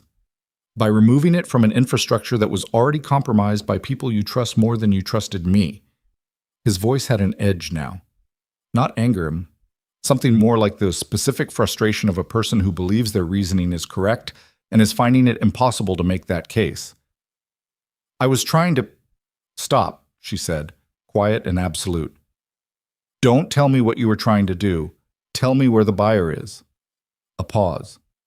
I'll tell you everything, Marcus said. Every meeting, every contact, every communication. The full picture of what Marsh was doing with those board members. But I need something in exchange. You're not in a position to negotiate, Marcus. I have 6 years of information in my head that your lawyers and your board and the federal investigators who are going to be here by tomorrow morning would very much like access to. I am exactly in a position to negotiate. Nathan pressed transmit twice again, then once. Vasquez's return signal came back, holding, ready. "What do you want?" Olivia said. "Passage. Tonight. Whatever deal your lawyers can put together with the federal prosecutor, I'll cooperate fully, complete disclosure, everything I have, in exchange for a negotiated arrangement that keeps me out of a general population federal facility." "That's not mine to give." "Then get Vasquez on the phone." "Nathan," she said, and her voice changed register, became something more direct. "I think it's time." Nathan was already moving through the door.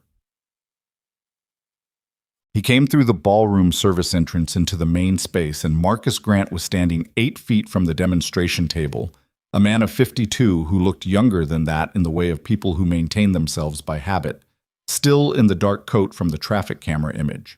No visible weapon, his hands slightly away from his body, in the posture of someone who understood what open hands communicated in a room where they'd already lost the element of surprise. He looked at Nathan. His expression went through a revision. "You're the temp," he said. "I was," Nathan said. Marcus held his eyes, and Nathan watched him process. The ballroom, the stairwell teams, the server room, mapping backward to a single person. "You stopped all of it." "Most of it." Something moved across Marcus's face. Not quite respect, not quite frustration.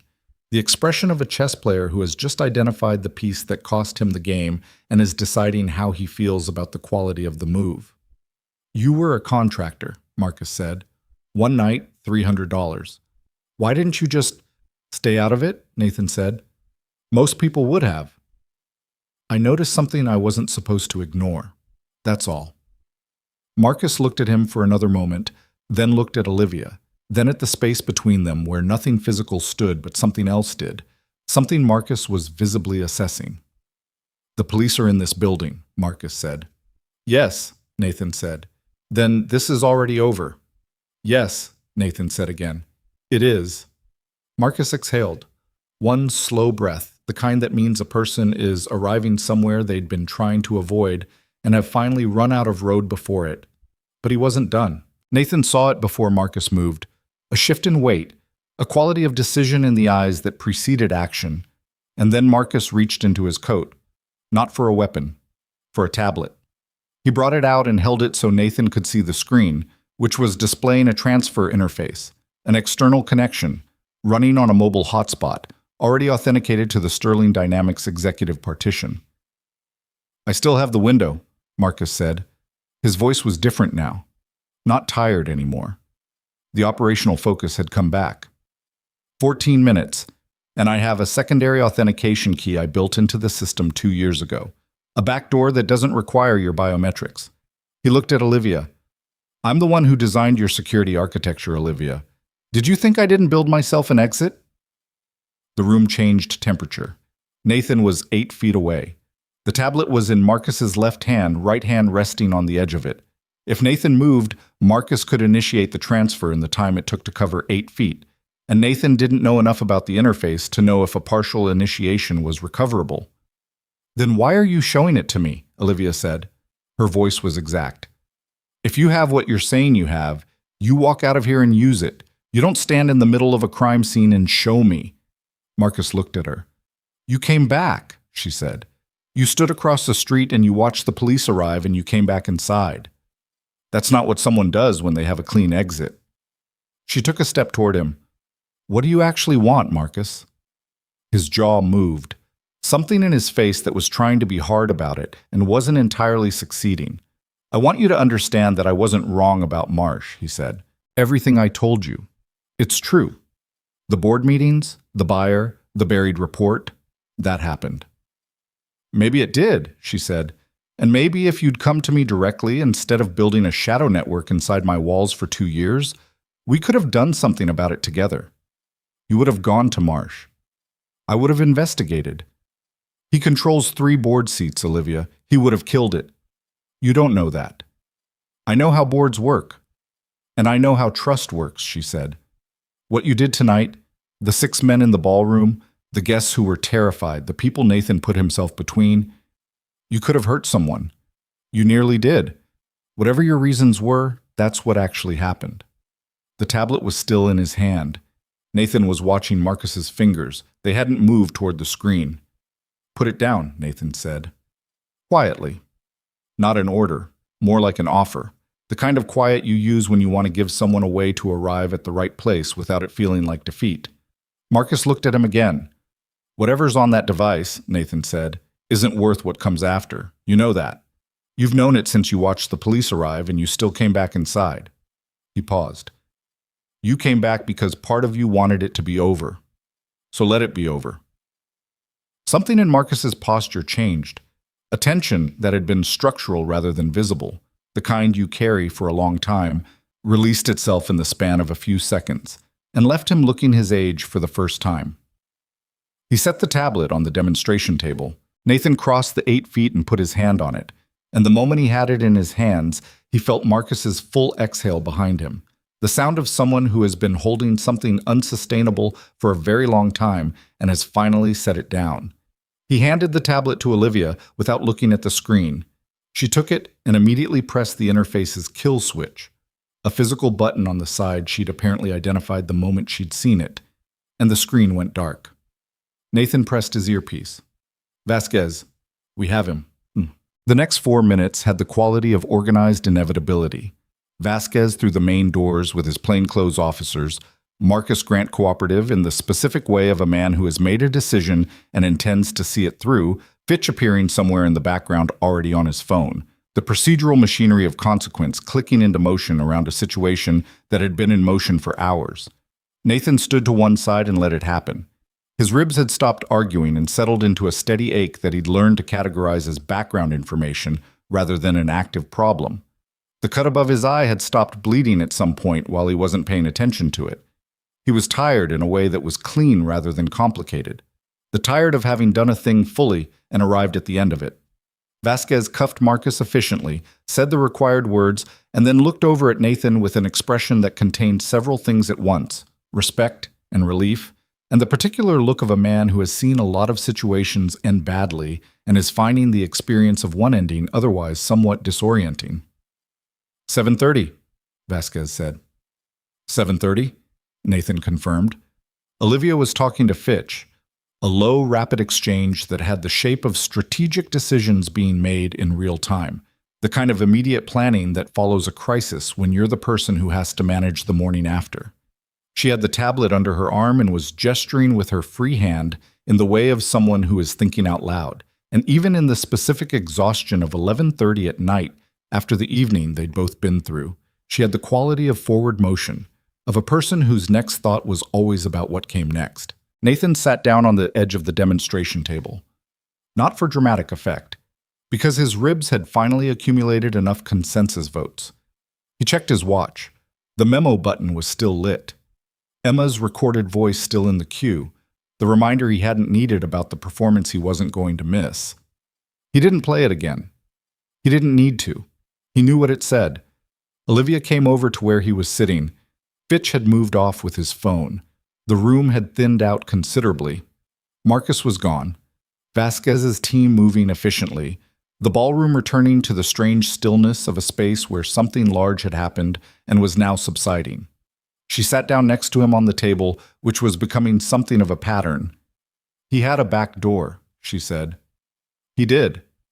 Which means our entire security architecture for the past 2 years needs to be rebuilt from the ground up. Yes. And the board situation, what he said about Marsh in the private meetings. I have to. One thing at a time, Nathan said. She looked at him sideways. You're telling me to slow down. I'm telling you it's 11:30 and you've had the worst night of your professional life, and the things that need to be done tomorrow will still need to be done tomorrow. She was quiet for a moment. Did you ever think you weren't going to make it out of the server room when it was 3 against 1? He considered the question honestly. I thought it was going to take longer than I wanted, and that I was going to feel it afterward. He moved carefully. I was right on both counts. But you kept going. I had somewhere to be at 10 o'clock. She looked at him for a long moment. Not the assessing look she'd used in the early part of the evening, the executive read of a person as a resource or a variable. Something more direct than that, more personal. "What you did tonight," she started. "Don't," he said, not unkindly. "Nathan." "I noticed something I wasn't supposed to ignore," he said. "I did what I could with it. That's what happened." "That's not all that happened." "It's the version I can live with," he said. "The other version makes it into something I'd have to carry differently." She held his eyes for a moment, and then she nodded once, in the slow way of someone who understands something they might not have understood an hour ago. Outside the ballroom windows, the city was doing what cities do at 11:30 on a weeknight, which was continuing without any awareness of what had happened 42 floors above it. The lights of it lay across the sky in the way that always looked both enormous and, from sufficient height, manageable. Nathan looked at it for a moment. 8 hours until he needed to be at the precinct. Precinct to school was 20 minutes if he took the highway. He'd need to change his shirt. The one he was wearing had blood on the collar and was borrowed anyway, and Paul would probably want it back in better condition than this. He stood up carefully. "I need to find my coat," he said, "and give Vasquez my full contact information, and then I need to go home and get 4 hours of sleep before 7:30. Olivia stood too. She was quiet for a moment with the look of someone who has things they want to say and is deciding which of them belong to tonight and which belong somewhere else. "Will you come back?" she said. "Not tonight, after. Will you—" She stopped, seemed faintly annoyed with herself for the imprecision. "There are things we need to talk about the company, about what comes next." "I'll be at the precinct at 7:30, he said. "That's not what I asked." He looked at her, she looked at him. The honest version of the question was sitting between them, and they both knew it. "Yeah," he said. "I'll come back." She nodded, and he thought, though he wasn't certain because the light was what it was, that what was on her face in that moment was not the composed, managed expression of a CEO managing an outcome. It was something more unguarded than that, something that had more in common with relief than with strategy. He found his coat on the chair where he'd left it 4 hours and several lifetimes ago, and he walked toward the ballroom exit, and behind him the enormous room with its still-lit chandeliers and its overturned evening was quiet in the specific way of places where something real has happened, and the air still remembers it. He pushed through the door and went to find the elevator, because his ribs had filed a formal objection to the stairwell, and for once he was inclined to listen. He got home at 12:41 in the morning. The house was dark except for the porch light, which Nathan had left on out of habit. The habit of a man who had spent enough nights returning to dark houses to understand that a light in the window, even a small one, changed the quality of the return. He sat in his truck for a moment in the driveway before going in, not because he needed to, but because the transition from what the last 4 hours had been to the quiet of an ordinary neighborhood street required a moment of conscious adjustment, the kind of shift you couldn't rush without carrying the wrong thing inside with you. The street was exactly what it always was. 2 houses down, the Pattersons had left their recycling bins out again. The elm tree at the corner was doing the slow thing it did in late autumn, dropping leaves in a way that was going to mean an hour of raking on Saturday. Mrs. Alvarez across the street had her bedroom light on, which meant she was reading, which she did most nights until 2 because she'd told him once that she'd slept badly since her husband died, and reading was the only thing that reliably made her tired. Normal things. Ordinary, unremarkable things that were exactly what they were supposed to be. He went inside. Carol was asleep on the couch with the television running on low, a blanket pulled up to her chin that she definitely hadn't started the evening with, which meant Emma had brought it out to her at some point. He clicked the television off and left Carol a note on the coffee table. "Thank you, I'll bring the good coffee tomorrow," and went down the hallway to Emma's room. He pushed the door open quietly. The flashlight was not in evidence, which either meant she was actually asleep or had heard the truck and performed sleeping with more commitment than usual. He stood in the doorway for a moment. She was on her stomach with one arm hanging off the side of the bed and her hair covering most of her face in the specific chaos of a child who slept the way she did everything else, which was fully and without reservation. The stuffed bear she'd had since she was 1, missing an eye since she was 4, which she'd refused to have repaired on the grounds that he looked more interesting this way, was wedged between her side and the mattress. Nathan stood there longer than was strictly necessary. He was aware, in the way he'd become aware of things over the past 6 years, that moments like this one were not nothing. That they were, in fact, the actual substance of the life he'd chosen when he'd left the other one. Not the dramatic version of it, not the moments that would make a good story, but the plain, unlit version. A kid asleep in a room, a father standing in a doorway. The ordinary weight of a person mattering to another person in the way that doesn't have a name more specific than love. He pulled her door mostly closed and went to the bathroom and looked at himself in the mirror for the first time in several hours. The butterfly closure had held. The cut above his eye was dark-edged and would be ugly for a week and would scar, as Olivia had noted, which meant he'd have a small story he'd never fully tell embedded in his face for the rest of his life. He looked tired. Older than 37, in the specific way that certain kinds of nights add something to a face that sleep doesn't entirely remove. He changed his shirt, took 2 ibuprofen, set his alarm for 6:15, and was asleep by 1:10. The alarm went off, and he turned it off before it had fully sounded, the way people do when they weren't really sleeping anymore anyway, but were occupying the territory between sleep and waking, where the brain is active but hasn't committed.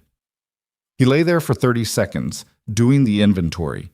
Ribs, yes, a solid 7, on a scale that he calibrated differently than most people.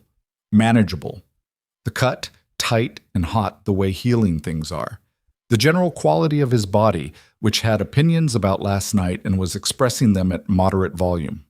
He got up. He made coffee and eggs and was at the precinct at 7:28, which he considered within the margin. Vasquez looked like a man who had not slept, which was probably accurate. He was in the same clothes as the night before, holding a coffee that appeared to be doing real work, and he greeted Nathan with the particular warmth of a man who has spent a night processing a situation and arrived at a settled appreciation for the person who'd made the outcome possible. The statement took 2 hours and 40 minutes. Nathan was thorough. He went through everything sequentially. From the first moment he'd noticed Dietrich turn inward through to the ballroom, the stairwell, the server room, the maintenance corridor, Marcus Grant's return, and the exchange around the tablet. He answered every follow-up question. He provided the phone photographs he'd taken of the network hub and the laminated card. He gave them everything he had, completely and without editing, because the version where you leave things out to protect yourself from procedural inconvenience was not a version he'd ever been comfortable living inside. At 9:43, Vasquez walked him to the precinct door. "We'll need you available for follow-up," Vasquez said. "The federal component is going to complicate things. Whoever commissioned the operation through Marcus Grant, that's not a local case." "I'll be available," Nathan said. "You have all my numbers." "The board member, Marsh." Vasquez kept his voice neutral. "He hasn't been formally contacted yet. That comes later today. Olivia should know before you contact him." "She already does. She called her corporate attorneys at 6 a.m. A pause. "She also called here asking when you'd arrive. Twice." Nathan looked at him. Vasquez had a small private expression on his face that he didn't comment on. "Have a good morning, Mr. Brooks." "Lieutenant?" He made the school in 17 minutes. Chet. The auditorium of Crestwood Elementary was exactly what elementary school auditoriums were. Small and slightly too warm and smelling of industrial floor cleaner, and the particular composite of 60 children who had been excited and nervous since early morning. The folding chairs were arranged in rows with the ruthless optimism of a setup designed to fit more people than the space naturally wanted. Every other chair had a parent in it, or grandparent, or someone's aunt who'd taken a half day from work, and the row of people along the back wall were the ones who'd arrived late or were standing because the chairs were full. Nathan arrived with 4 minutes to spare and found a seat in the third row because a woman with a stroller moved her bag for him in the way that parents at school events move bags for other parents, which was to say, automatically and without making it a transaction. The performance was 35 minutes, 4 classes, 7 songs, choreography that ranged from confident to endearing, to one sequence in the middle that clearly had not survived the transition from practice room to actual stage intact and resulted in 3 children briefly facing the wrong direction before a small girl with red barrettes silently communicated the correction through the specific medium of a pointed stare. Emma was in the second row, which confirmed his estimate. She was wearing the blue dress she'd picked out herself 2 weeks ago because she'd declared that the one her teacher had recommended was too scratchy, a description Nathan had found persuasive, and their compromise had been the blue dress with the white collar, which she'd agreed was acceptable. She'd done something to her hair that was different from how it usually looked. Neater, more intentional, the kind of thing an 8-year-old achieves through effort that the 8-year-old in question will never fully acknowledge as effort. She didn't see him when she walked out. She was looking at the stage, checking her position, doing the small mental preparation that performers do in the 30 seconds before the thing starts. The third song was when she found him. She was in the middle of a verse, standing in her spot in the second row, and her eyes moved across the audience in the automatic way of children searching for their person. And then she found him, and something in her face changed in a way that was too quick and too honest to be anything other than what it was, which was relief, and the specific gladness of a person who had expected to look and find no one, and instead found what they were hoping for. She didn't wave. She was in the middle of a performance, and she was 8, not a toddler. But her chin came up a fraction, and her posture adjusted in the way of a person who is standing differently because someone is watching, and Nathan sat in his folding chair in the slightly too warm elementary school auditorium with his cracked ribs and his butterfly-closed eyebrow, and he felt something settle in him that had been unsettled since about 8:47 the previous evening. He clapped at the end of every song. He was not the loudest person in the room, but he was consistent. Emma came out through the side door with the rest of her class 40 minutes later, still in the blue dress, backpack over one shoulder, and she walked toward him with the particular gait of a child who wants to run but has decided running would be too obvious, so she's walking very fast instead. She got to him and said, "You made it." "I said I would." "You say a lot of things." She looked at his face, at the cut specifically. Her expression went through a sequence: surprise, concern, the weighing of how big a deal to make of this. "What happened to your eye?" "Work thing," he said. "The job last night?" "Yes." She stared at the cut for another moment with the focused assessment of a person who is deciding whether to accept an insufficient answer or pursue it further. She was very good at that particular decision-making process. Better than most adults he knew. "Does it hurt?" she said. "A little." "Are you okay?" "I'm fine, Em." She looked at him for one more second, in the way that children who have been raised by a single parent who occasionally comes home with injuries look at that parent, with a knowledge that exceeds their years and a pragmatism that sits slightly uncomfortably alongside their age. Then she said, "I didn't forget the words to the third song, but Caleb Mortimer definitely did." "I noticed," Nathan said. "He practices, but he gets nervous." She adjusted her backpack strap. "Miss Patterson says that happens to some people." Miss Patterson's right. They walked toward the parking lot. The morning was the kind of mid-autumn morning that couldn't decide between cold and cool and had settled on the thin, clear quality of both. Bright enough to need a squint, still enough to hear the leaves. "Did you eat breakfast?" Emma asked. "Eggs." "Real eggs or the ones from the carton?" "Real ones." She appeared to consider this adequate.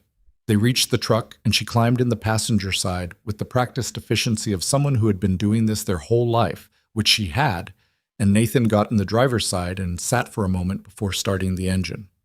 "You were good up there," he said. She looked at the window. "It was fine. The choreography in the middle was bad." "The choreography in the middle was fine." "It wasn't. We know it wasn't. You don't have to say it was." She looked at him. "I like it better when you just say the true thing." He looked at her for a moment. 8 years old, missing one front tooth that was growing back in at a slight angle that the dentist had said would probably self-correct, sitting in the passenger seat of his truck with her backpack on her lap because she hadn't put it in the back yet. "The third song was the best one," he said. "Your part of the choreography was good. The middle section had some problems that weren't your fault." She nodded, satisfied. "That's what I thought too." He started the truck. 3 weeks passed in the way that weeks pass after something large has happened. Not slowly, not quickly, but with the slightly unreal quality of ordinary time resuming after a rupture. Nathan went back to his contracting schedule. He took Emma to the dentist, confirmed the tooth was self-correcting, raked the leaves on the Saturday he'd planned to rake them. He answered 4 more rounds of follow-up questions from Vasquez and then from 2 federal investigators who arrived in the second week with credentials from an agency that didn't advertise its name on its business cards and questions that were more specific and more informed than Vasquez's, which told him the federal picture was developing faster than the local one. Jeffrey Marsh resigned from the Sterling Dynamics board on a Thursday, citing health reasons, which was the corporate version of a confession that couldn't be prosecuted directly but was understood by everyone in the room to mean exactly what it meant.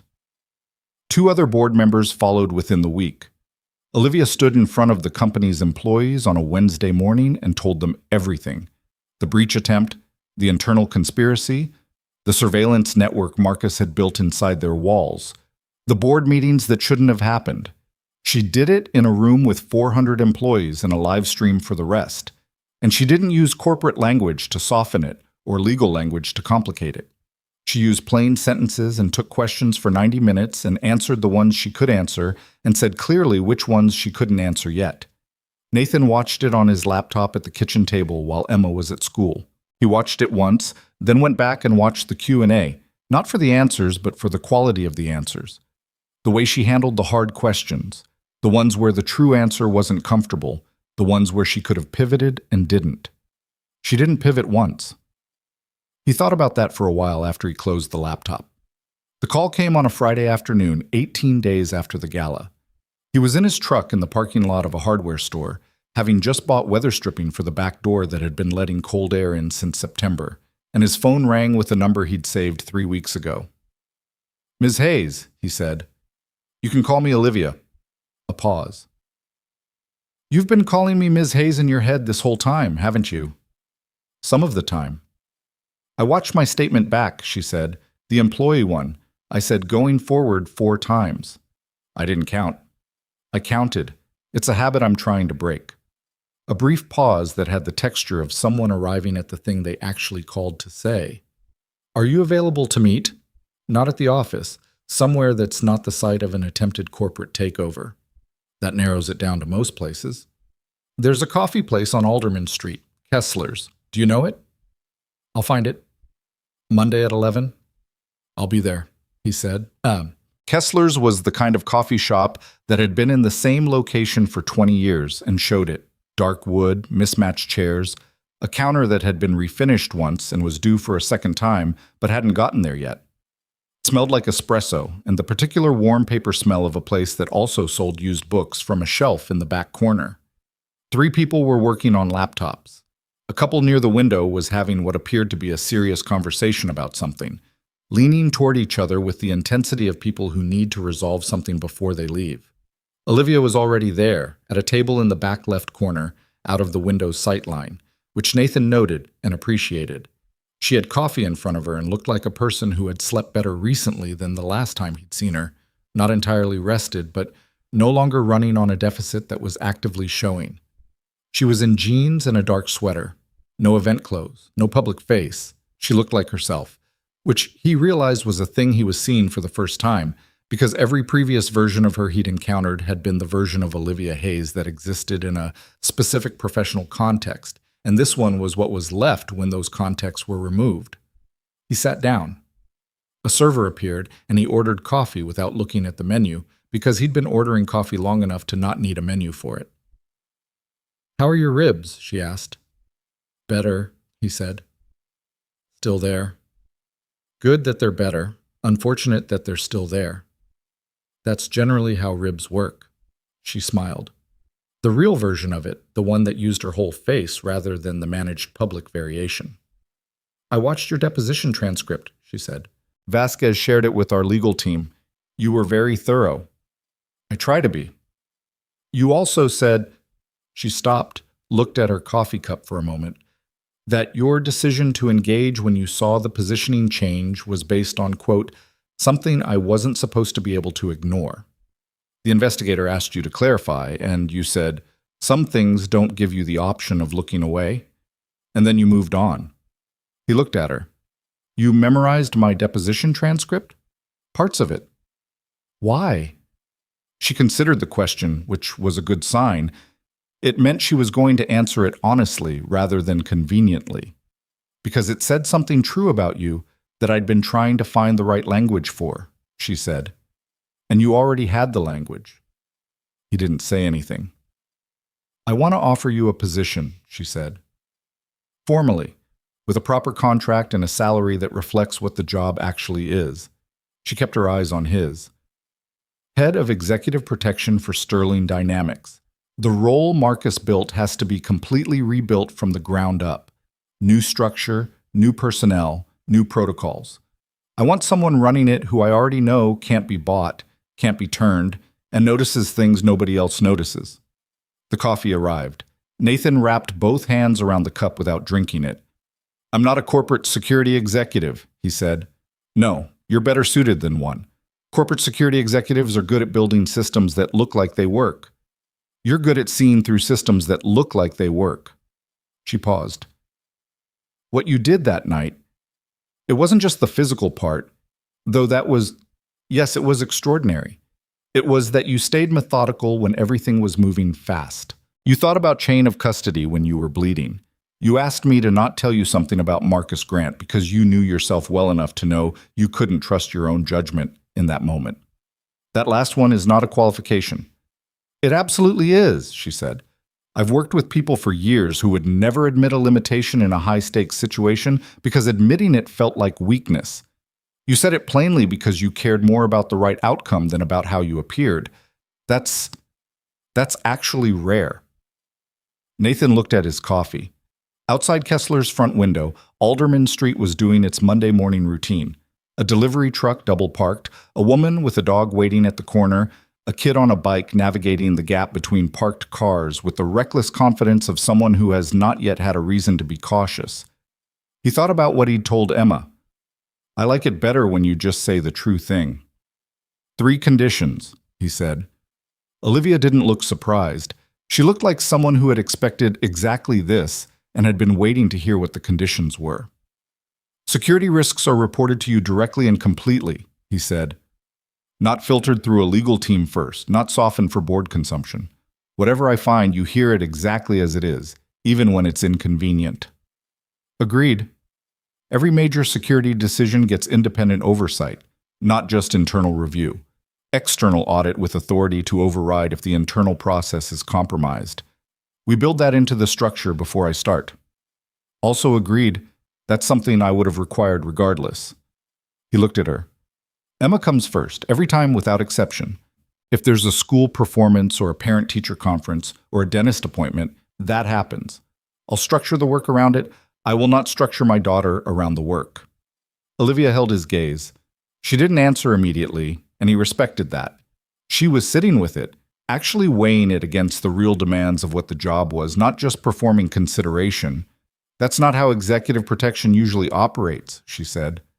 No, it's not. There will be situations that don't care about Emma's schedule. I know. I'll handle them. But the baseline is that she comes first.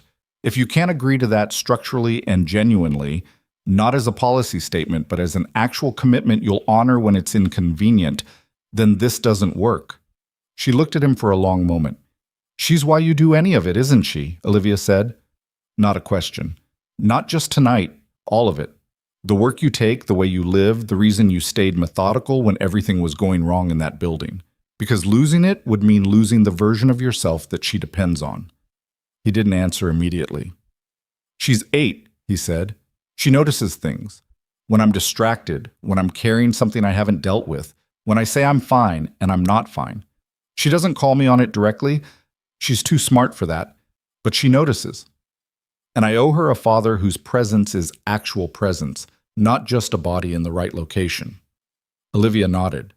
Slowly. The kind of nod that comes from somewhere real. I agree to all 3 conditions, she said, and I'll put them in the contract language personally, so it's not something that gets negotiated away in the drafting process.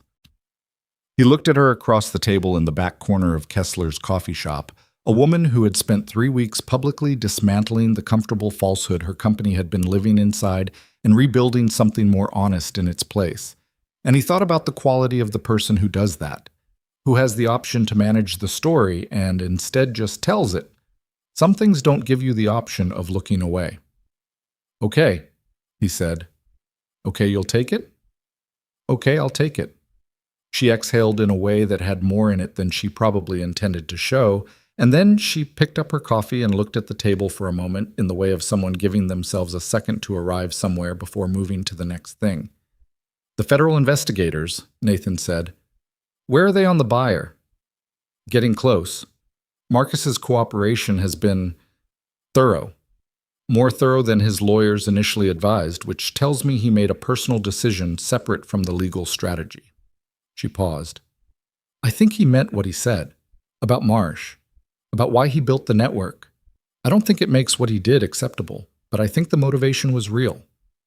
It usually is, Nathan said. That's what makes it complicated. It's what makes it human, she said. He looked at her. People do terrible things for reasons that make sense to them, she said. Not justifiable reasons, but real ones. Marcus convinced himself that the outcome justified the architecture. The architecture required treating people as variables, and that's where it broke down. It always breaks down there. You've been thinking about this. I've had 3 weeks of not sleeping well. You develop theories. She set her cup down. I've also been thinking about Jeffrey Marsh. He wasn't some villain who woke up one morning and decided to compromise his integrity. He made a series of small decisions, each one a little further from where he'd started, and somewhere in the progression he stopped noticing the distance. That's how it usually goes. Which is why I need someone around me who notices things, she said. Not just threats. Things. Distances. When something that should bother someone has stopped bothering them. Nathan considered that. That's a lot to ask of a head of executive protection. It is, she agreed. Is it too much? He thought about standing in a ballroom at 8:47 on an ordinary evening, noticing the angle of a man's shoulders, understanding what that angle meant before anyone else in the room had begun to form the question. He thought about what it cost to act on that kind of noticing. Not physically, though there were costs there too, but the internal cost of being the person who doesn't let themselves look away from the thing they've seen. It was a way of living that was not comfortable. It was demanding and frequently unglamorous, and occasionally put you in a stairwell on the 38th floor with 2 trained people and cracked ribs that were still not entirely forgiven. But it was the only way he knew how to live that fit inside the same space as the other life. The one with the whiteboard note and the flashlight and the stuffed bear missing an eye and the blue dress with the white collar and the performance he'd promised to attend and attended. No, he said. It's not too much. He picked Emma up from school that afternoon at 3:15, which was when school ended, which was when he was there, because that was what he told her, and that was what happened. She came out through the main doors in the cluster of third graders and found him by the truck and climbed in with her backpack and said, before he'd started the engine, "Do you have a new job?" He looked at her. "How do you know about that?" "You had a phone call on Friday that made you sit in the hardware store parking lot for 20 minutes. I asked Carol and she said she didn't know, but that you were talking to a woman. And then you were different this weekend." Different how? She considered this with the precision she applied to things she'd been thinking about for a while. "Less waiting," she said. "You're usually waiting for something. This weekend you weren't." He sat with that for a moment. 8 years old, with one tooth growing in at a slight angle that was probably going to self-correct, telling him things about himself with the matter-of-fact accuracy of someone who had been paying attention long enough to just know. "I have a new job," he said. "Is it the kind where you come home?" "Every night," he said. "That's one of the conditions." She appeared to find this satisfactory. She put her seatbelt on and looked out the window at the school emptying around them, kids in every direction, backpacks and raised voices, and the chaotic dispersal of 300 people finishing the same thing at the same time. "Is it dangerous?" she said, still looking out the window. He thought about the honest answer, which was that most days it wouldn't be, and that he'd build systems specifically designed to keep the dangerous days from arriving unannounced, and that he'd be working for a woman who'd agreed to oversight and transparency, and who he believed would hold to those commitments when they were inconvenient as well as when they were easy. "It might be sometimes," he said. "I'll be careful." She turned to look at him directly. In the afternoon light, her face was very clear and very young and very old at the same time, the way children's faces are when they've been thinking hard about something real. "You were careful last time," she said, "with the cut on your eye." "I was," he said. "You could have been more careful." "Also true." She looked at him for another second, the weighing look, the noticing look. Then she said, "Okay," and turned back to the window, and he started the truck. They drove home through the afternoon, through the neighborhood that was exactly what it always was, past the elm tree losing its last leaves, past Mrs. Alvarez walking her small dog at the pace of an older woman who is in no particular hurry and sees no reason to be, past the Patterson house where the recycling bins were still, optimistically, in the wrong location. Nathan drove with both hands on the wheel and his daughter in the passenger seat, and the ordinary weight of the afternoon around them. The kind of weight that doesn't get named because it doesn't need to be, because it's just the texture of a life that is going forward. He thought about Rachel, the way he still thought about Rachel. Not the wound version, not the grief that took up all the room, but the version that had settled into something more like a presence. The way you carry someone who is gone not as an absence but as a shape in the room, something you've learned to live alongside rather than in the shadow of. She would have had opinions about this new job. She would have had opinions about Olivia Hayes, expressed directly and probably accurate, and delivered with the specific honesty that had been one of the things he'd loved most and found most difficult about her in equal measure. She would have made him justify the conditions he'd set, pushed at the one about Emma coming first to make sure it was real and not just a thing that sounded right. And he would have been glad to be pushed. He missed her. He would probably always miss her. That was not a problem to be solved. It was just a true thing that lived in him, the way true things do, quietly and permanently. But the missing was not the whole of it anymore. That was the thing that had taken the longest to learn. That grief doesn't vacate to make room for living. You just get bigger around it. You build more of yourself in the space that's left, and eventually the grief is not smaller, but you are larger, and the proportion changes enough to make a difference. Emma was talking about something. A project that was due next week, a disagreement at lunch about something he'd already stopped following the specifics of, a theory she'd developed about why the cafeteria served the thing they called pizza on Mondays, when everyone agreed it wasn't actually pizza. He listened to the texture of it, the movement of her voice, the way she built an argument with 8-year-old logic that was more internally consistent than most adult arguments he heard. He pulled into the driveway, turned off the engine, sat. "Can we have pasta tonight?" Emma said. "We can have pasta tonight. The kind with the breadcrumbs on top." "I know the kind." She got out of the truck and went up the porch steps and waited for him to unlock the door, which she could do herself with her key but didn't when he was there. Some small habit of deference to his presence that he'd never commented on because commenting on it would make it self-conscious and then it would stop. He unlocked the door and she went inside, dropping her backpack in the hallway in the exact location he'd asked her 100 times not to drop it, and he stepped in behind her and pulled the door closed against the cold. The house smelled like the house, the particular combination of things that added up to the place they lived, the coffee from the morning, the old wood of the floors, the faint winter through the windows smell that started in October and didn't leave until March. He hung his keys on the hook by the door. Somewhere in the city, Olivia Hayes was sitting in a building she was remaking from the inside, having conversations that mattered, making decisions that would be difficult and necessary, and that she would make with more transparency than anyone who'd sat in her chair had made them in a long time. She was not a perfect person. She was not a perfect CEO. She was 30 years old and had just had the defining test of her professional life arrive as a crisis she hadn't anticipated. And she'd stood in the middle of it and refused to look away from any of it, and that was not nothing. Somewhere in a federal holding facility, Marcus Grant was in the process of telling everything he knew to people with the authority to do something with it. And somewhere above him in the chain, the people who'd commissioned a theft from a charity gala were discovering that the operational distance they'd placed between themselves and the event was not quite sufficient. And somewhere, in the unlocated places where the evidence in Nathan's watch still lived, in a classified file with a 4-letter designation and a chain of names above a wrong intelligence assessment, there were answers he had not pursued and might never pursue because he'd made a choice about who he was going to be, and that choice had a cost, and he decided the cost was worth paying. He didn't know if that made him wise or just practical.